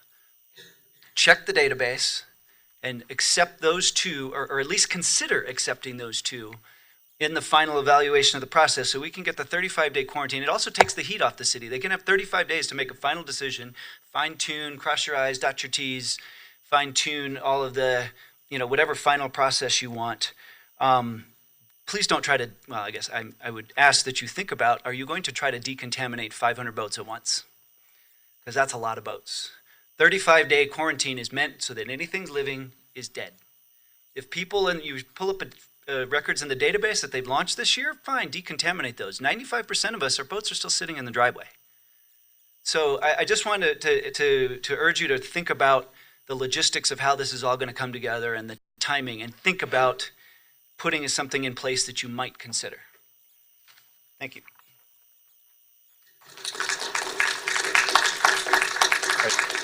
That's the last person who had signed up to talk tonight. But if there's someone in the audience who has made a decision that they'd like to speak and did not sign up, yours is going to be just a little bit different. When you come up, you're going to need to give us your name and your address for the record. Otherwise, I already had yours. So, ma'am, if you'd like to. Hello, City Council. I'm Kathy Sloan. We live at 10680 Dover Street. We're right on Dover between 108th and 106th. And I would like to talk to you about two topics. The water treatment facility that's proposed, one of two sites. And the other topic is the proposed change, I believe it's 8200 106th Avenue for the Buddhist temple / change to religious land use. With the water treatment facility, we have one of those in our neighborhood already, as you've heard tonight, and I'm sure you've heard it before. Our property is directly adjacent to where that's proposed, and when that property was sold out of Jefferson County into Westminster, it was with the idea that it would be open space. And I think that there are, while it's become obvious to us that the city can do what it wants with open space, I think there are a lot of us who were very surprised and really disappointed that, our thought about open space being preserved by the city to remain open and preserve wildlife and have, recreation area with trails and whatever, that actually is not a critical priority of the city as listed in the comprehensive master plan. I also agree with what was said earlier about the Hahn property being a better location for the water treatment facility. There's a lot more land there. It's already listed as mixed use. And our property being directly adjacent to what would be the new water treatment facility at only 30 acres there. I mean, we have a lot of concern that in the future, I know it's not, a year or two down the road. I mean, it's probably 30 to 50 years down the road that when you need to expand again, inevitably, that eminent domain will come into effect, and that will directly affect us and our neighbors to the north and south. So we're concerned about that. And we're unincorporated Jeffco. We're not even, I don't know about our neighbors, but we're not even using Westminster city water. We use a well for our water, our drinking water. The second topic, the proposed land use change to a religious use on 106th, I think it's 8200. We live directly across from the Lao Buddhist temple on Dover between 108th and 106th. And that has always been a religious land use as long as I can remember. We used to look out over the mountains, and there was a little small church between us and the mountains. And now we look out at the gigantic temple that they are building and have been building. It's been under construction for years. It probably will be for years longer. There's storage containers. I took pictures today of 6 porta potties that are now part of our view. And they had one of their really giant party. Those people know how to throw a party. I really got to give it to them. They had a giant party Friday and Saturday this weekend. They had cars parked up and down the street, as well as their parking lot was full. And then this was actually the first time that I saw they have a hole in their fence where it attaches to the property that recently changed land use from commercial to light industrial on the corner of 108th and Wads. And they had parked, I believe it was 3 rows of cars over in that adjoining property. So it was quite a big shindig. We never complain about this place. We never complain about their parties. We never call the city about it. We're glad that they're enjoying that and that they're getting together and celebrating and doing whatever it is that they're doing. We've been invited over but have not gone, sadly. My point is, I'm not here to complain about them. My point is that we do not need a second one of those, just like we don't need a second water treatment facility. Again, just to the point of the traffic and all of the other issues that everyone else has already brought up before me. I'm not going to go over all that again. But it just doesn't seem right. It doesn't seem right. And I appreciate all of you being here tonight and taking the time to listen to everybody. I'm sure you're taking time out of your evenings just like we are, so thank you.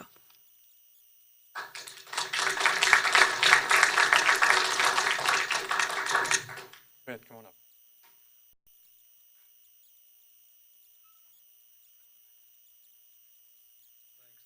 Brief.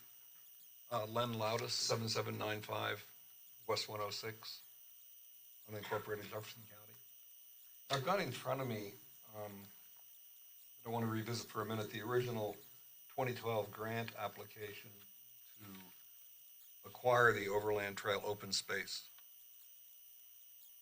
It was described as the City of Westminster requesting assistance of Jefferson County to purchase the Bonnie Stewart open space, describing it as surrounded by neighbors in unincorporated Jefferson County, and is one of the few undeveloped parcels of this size remaining in the Jefferson County portion of Westminster. Its acquisition will preserve the rural character of the neighborhood. Also described in the grant application was this property is a priority 1 acquisition. For the city's Open Space Advisory Board, acquisition of this property will provide much needed open space and parkland to the residents of this area. Additional bullet points on the PowerPoint presentation was congruence with community plans. Northeast Comprehensive Plan encourages the rural characteristics of the area and encourages preservation, protection, and enhancement of the natural resources. So what I'm hoping, I can't read the nonverbals very well, I probably should being a clinical psychologist, but I'm hoping that you're sighing and saying to yourselves, not that again. People have spoken to that before. Because if that's what you're saying to yourself, I truly believe you realize this is a vote of conscience, not just a thumbs up or a thumbs down on open space. These were promises kept, or promises made. In this era, I would love to see this city council be a model of promises kept. Okay? Second thing that struck me was that I made a couple of these comments at the Jefferson County Open Space Advisory Committee. And just before I drove up there, I happened to be reading the New York Times science section, and it was addressing the extinction of some species of animals. And I said to myself, wow, that's interesting. Nobody would vote for the extinction of animals, but a vote to change this open space to a water treatment facility is a vote for the extinction of open space. There is no going back. No going back. So there's just the 2 points I would like to make. Thank you.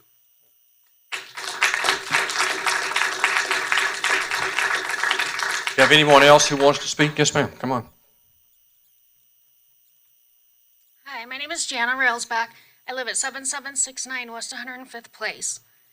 And I won't take much time. I just wanted to let you guys all know that our community have lived in our homes for 30, 40, up to 60 years.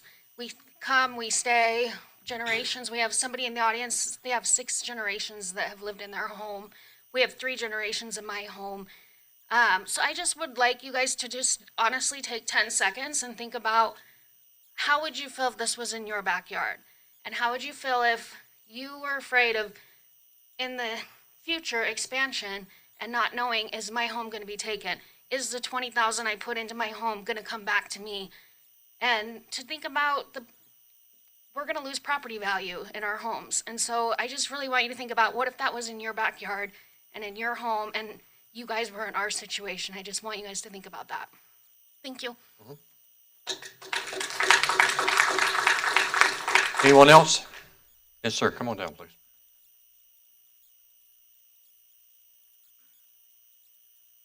So my name is Greg Ferraro. I'm Susan Ferraro's son. I live at 8385 West 108th Avenue. That has been my address for 21 years. I did live with my wife and my kids elsewhere, but when my father passed away, I moved back in. I intend to have it be a heritage property. I'm going to inherit it once, once it comes to me. And I would like to pass it down to my two young children. We have already invested quite a lot of money into that property. Because of the improvements that have been made over the 21 years we've lived there, it's currently worth about $600,000, according to Zillow, whichever use that is. But it's definitely quite a bit more than it was when they purchased it 21 years ago. I intend to do even more work to it, landscaping it, putting another addition onto it, and making it for my family's needs. I intend to make an investment property where I, as agricultural, can raise goats and plant trees and make jams and jellies and stuff like that, and kind of do an urban homesteading. My point with all of this is that facility, the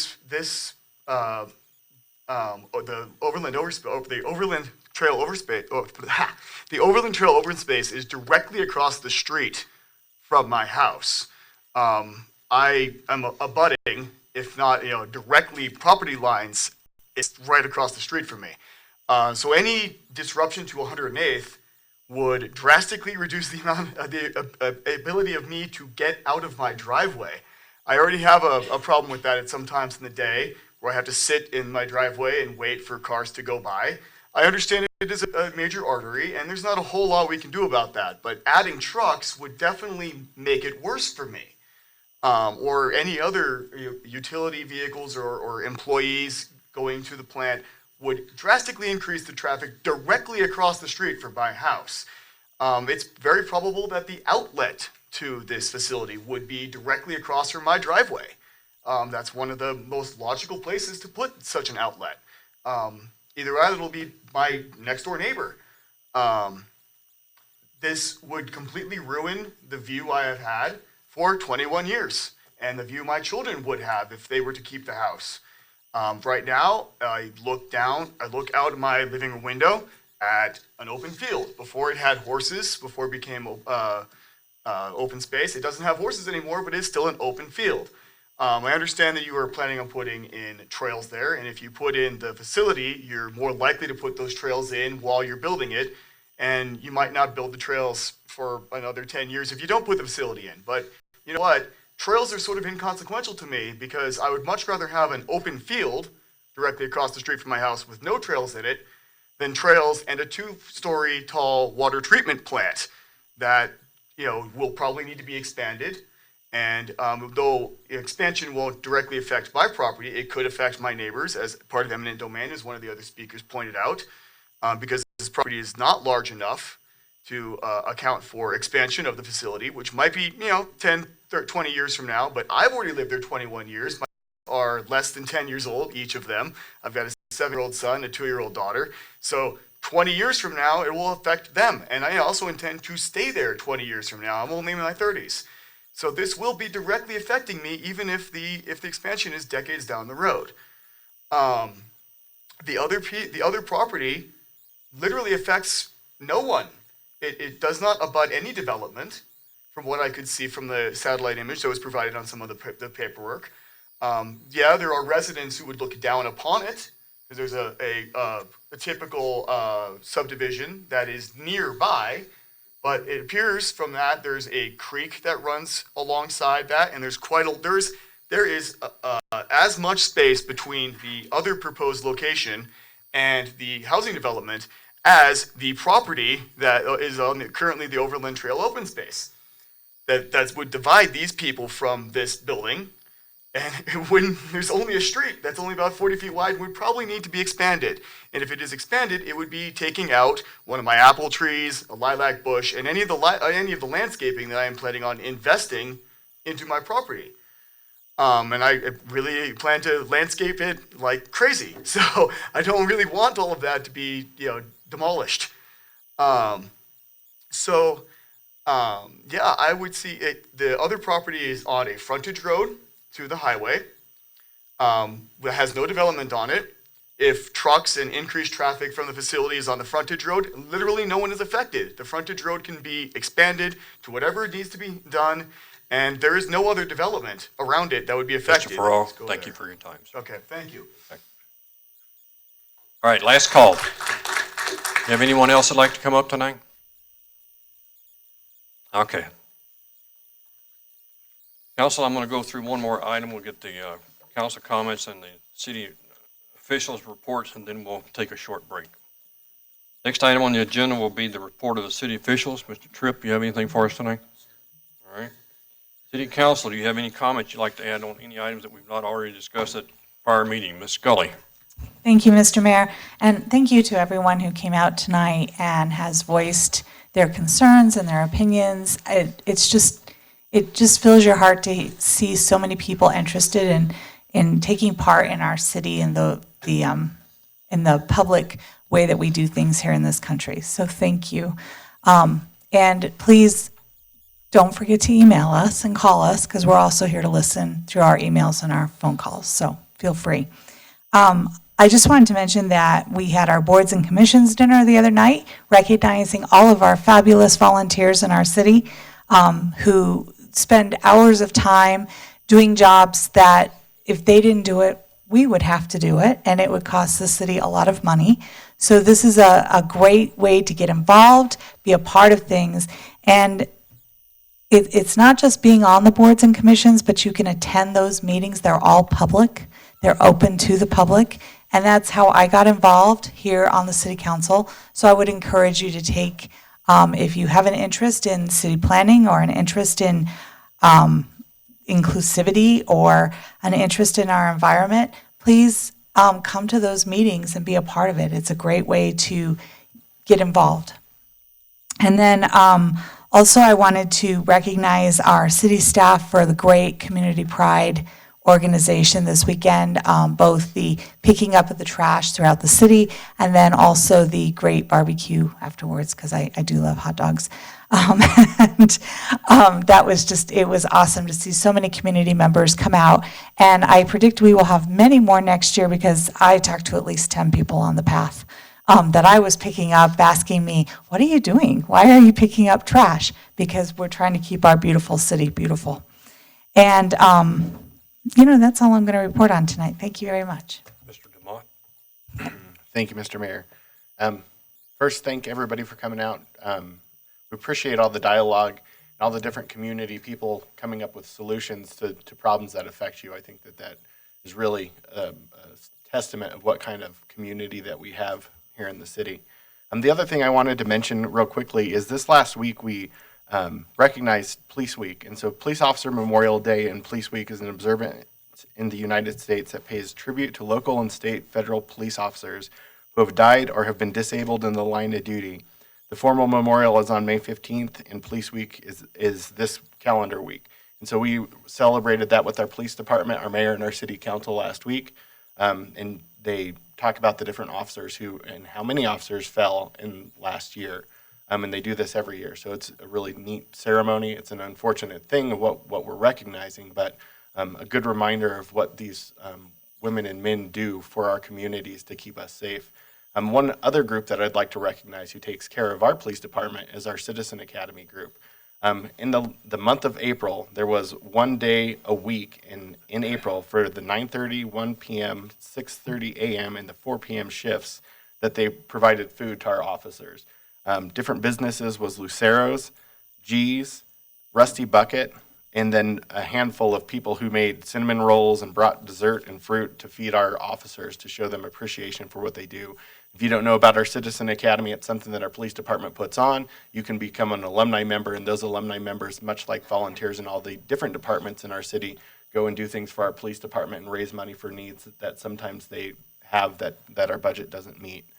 The last thing I want to do in the light of people who sacrifice is I want to briefly take a moment to recognize the people who lost, the gentleman who lost his life, or the boy who lost his life last week at the STEM school. Kendrick Castillo was somebody who embodies a verse that I'm going to read, which I wouldn't normally do this here, but I think it really speaks what this young man was. John 15:13 says, "Greater love has no man than this, to lay down one's life for one's friends." That's something they often talk about with police officers, because that's what they go out and do. And I lastly would leave you with this. A lot of the things that I've seen since that incident last week is a lot of adults fighting with each other about what the cause is. I know every time one of these situations happen, the first thing I do is, what school is it? Because I have school-age children.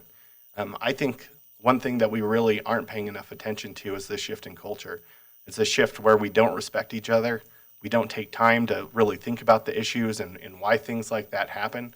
And I would challenge you, when you want to argue about that, and think, is that the most constructive way that we can stop these things from happening? Because I think really it's up to us to start changing that culture and have more of a culture like Kendrick, who was willing to step up and stop an evil attack like that. So I just wanted to mention that, because that's something that's really been on my mind since I've seen that. And as an elected leader, I'm also going to challenge myself that I work with people who have different views on how we handle this situation, and we start actually coming up with a solution that keeps our kids safe. Ms. Seitz? Thank you, Mr. Mayor. Thank you to Councilor Scully and to Councilor DeMont for your comments. I was going to touch on Community Pride Day. I'll thank the hundreds of residents that showed up, in addition to our staff, to pick up literally yards and yards of trash. So it's a wonderful event where we have people that go into our green and our open spaces and pick up. We do it every year. If you didn't know about it, please consider participating next year. I have a few events that I just want to alert everybody to so that you can participate in, but I do want to just continue Councilor DeMont's thought. All of you tonight represent community. You're coming here to try to make sure that we make decisions that have your fingerprint on it, and we really appreciate that. I believe the antidote to the hate and isolation and division that we're seeing is community, and it's how we treat each other and the kindness that we give our neighbors. I have to admit that it has been very hard as a parent of 3 kids with this epidemic of school shootings. And I want to feel empowered, and I challenge all of us to feel empowered and really consider how our actions can be contagious. And that can either be continuing isolation and tribalism, or it can be reaching out and supporting each other. And I'm going to choose that route. The different events that I wanted to make sure people knew so they could participate in. We do have a shred-a-thon this Saturday here at the Public Service Center. So to prevent identity theft, bring all of your materials that you want shredded. It'll be from 7 a.m. till 4 p.m. Also, this Wednesday at the library, there is reduce the use and minimize plastic in our waste. It's going to be at the College Hill Library from 6 to 7. There was a statistic I heard that was really tragic that I just want to read to you. That by 2050, there will be more plastic than fish in our oceans. So it's really shocking. So this is a great class to figure out what we can do incrementally, just on our own, to start lowering our plastic consumption and eliminate plastic waste. So thank you all for coming out tonight. I really appreciate your time, your effort, and your engagement in the community. Any other comments from council? Let me just wrap up. This Saturday, 9:30, is our annual celebration of members of the armed services. So whether they are retired, they're deceased, currently active, or people who are about to go into the service, we honor all of them. That event takes place at 9:30 at the Tribute Garden here on 104th, just west of Sheridan, about 2 blocks. If you have any family members who are service members or prior service members, and you'd like to honor them, please come attend. It's open to the public, and we will also be honoring a number of people who are having bricks put in there with their names and dates of service, so please join us if you can. One other event that also took place this past Saturday here at the new downtown parking lot was a lawnmower give back. So this was an opportunity for people to trade in gas mowers, regardless of whether they were working or not. We had over 200 people that signed up. We had 197 people that showed up. We beat Commerce City by 4 times what they did. They got 37. We got 197. So we appreciate everybody that took those. Also, those that signed up typically purchased brand new electric lawnmowers, and the vendors were there.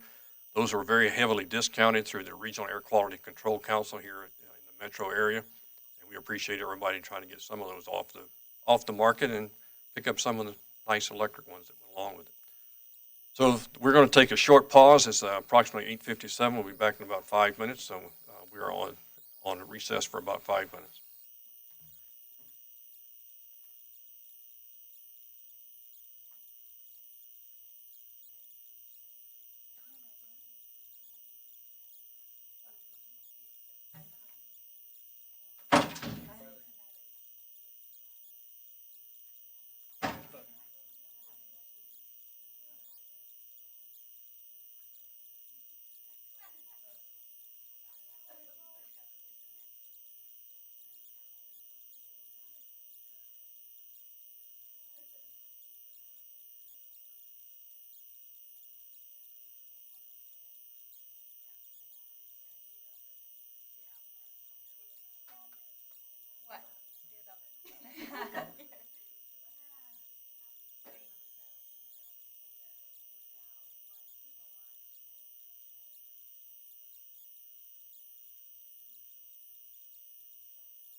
return from a short pause.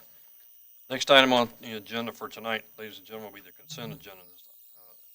Set of routine matters acted on with a single motion and vote. We have already reviewed these at the prior meeting, or at the pre-meeting, and no member of council has asked for any item to be removed from the consent agenda, so I will entertain a motion for the agenda. Mr. Demont? Thank you, Mr. Mayor. I move the City Council adopt the consent agenda items 8A through 8E. Ms. Scully? I second. Okay, I have a motion for all of the items to be accepted on the consent agenda on items 8A through 8E. If you will.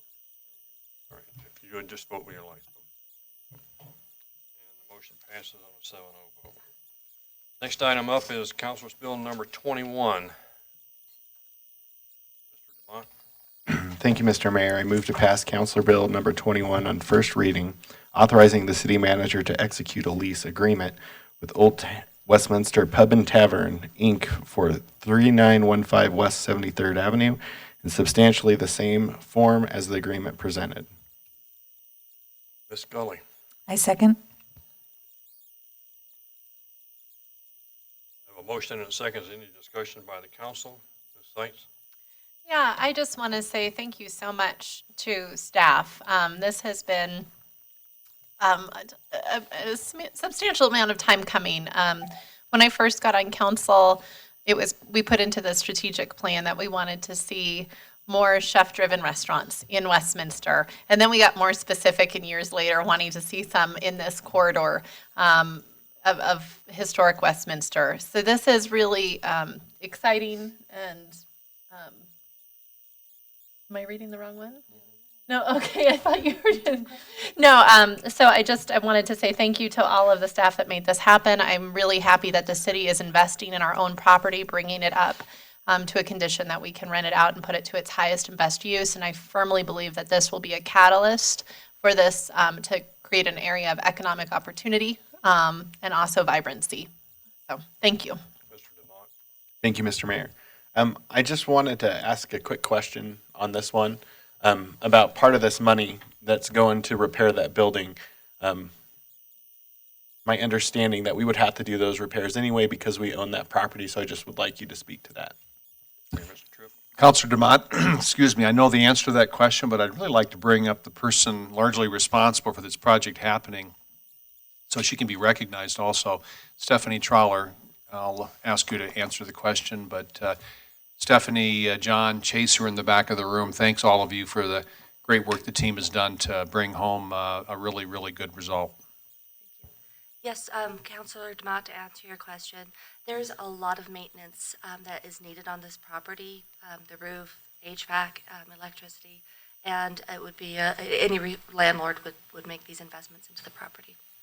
Perfect. Thank you so much. I also want to take time to thank you and your team. This is a really exciting development, and I'm pretty excited about it. So look forward to pizza and beer at some point in the future. Fair enough. Thank you. Other comments from council? All right, ladies and gentlemen, this one is a roll call vote. Ms. Parker? Atchison. Yes. Demott. Yes. Haney. Yes. Menke. Yes. Sights. Yes. Scully. Yes. Volz. Folks, I need one more light to light up. There we go. All right. Motion passes on a 7-0 vote. Next item up is item 10B. Thanks. I move to authorize the city manager to execute in substantially the same form as presented contracts with Piper, Jaffrey & Co. and Stifel, Nicolaus & Company Incorporated for underwriting services 1 year period with the option to renew for an additional 4 years. Ms. Scully? Second. We have a motion and a second for item 10B. Are there any discussions by council? Seeing none, ladies and gentlemen, this is a vote with your light, please. Motion carries on a 7-0 vote. Next item is item 10C, execute contract with WL Contractors. Ms. Scully? Thank you, Mr. Mayor. I move to authorize the city manager to execute a construction contract with WL Contractors, Inc. for a new traffic signal at West 108th Avenue and West 107th Place in the amount of $278,019, and authorize a contingency in the amount of $20,000 for a total authorized expenditure with this firm not to exceed $298,019. Ms. Menke.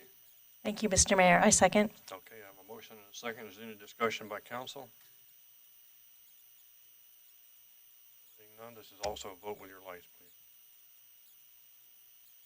Motion also carries on a 7-0 vote. Ladies and gentlemen, for this portion of the city council meeting, we are adjourned, and we will reconvene on the same board as the Westminster Economic Development Authority Board, and roll call will stand as previously done.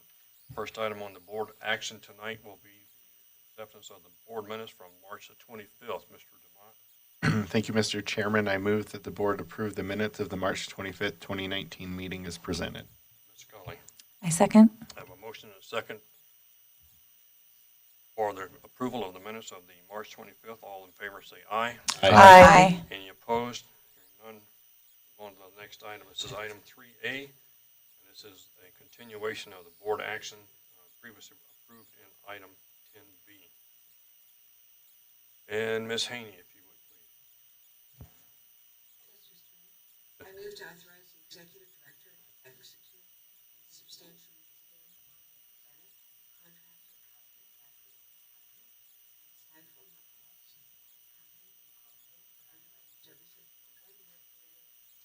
option to review.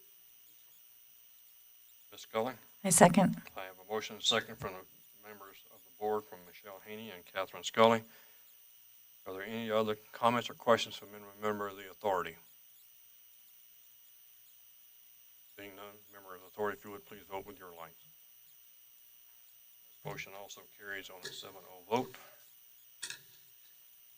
And ladies and gentlemen, other than the remaining item for post-meeting, we have two items. We have a presentation on the overview of how the city finances operations and capital. Following that, we have an executive session to discuss the final appointment for boards and commission vacancies. At this time, both the city council and we are adjourned.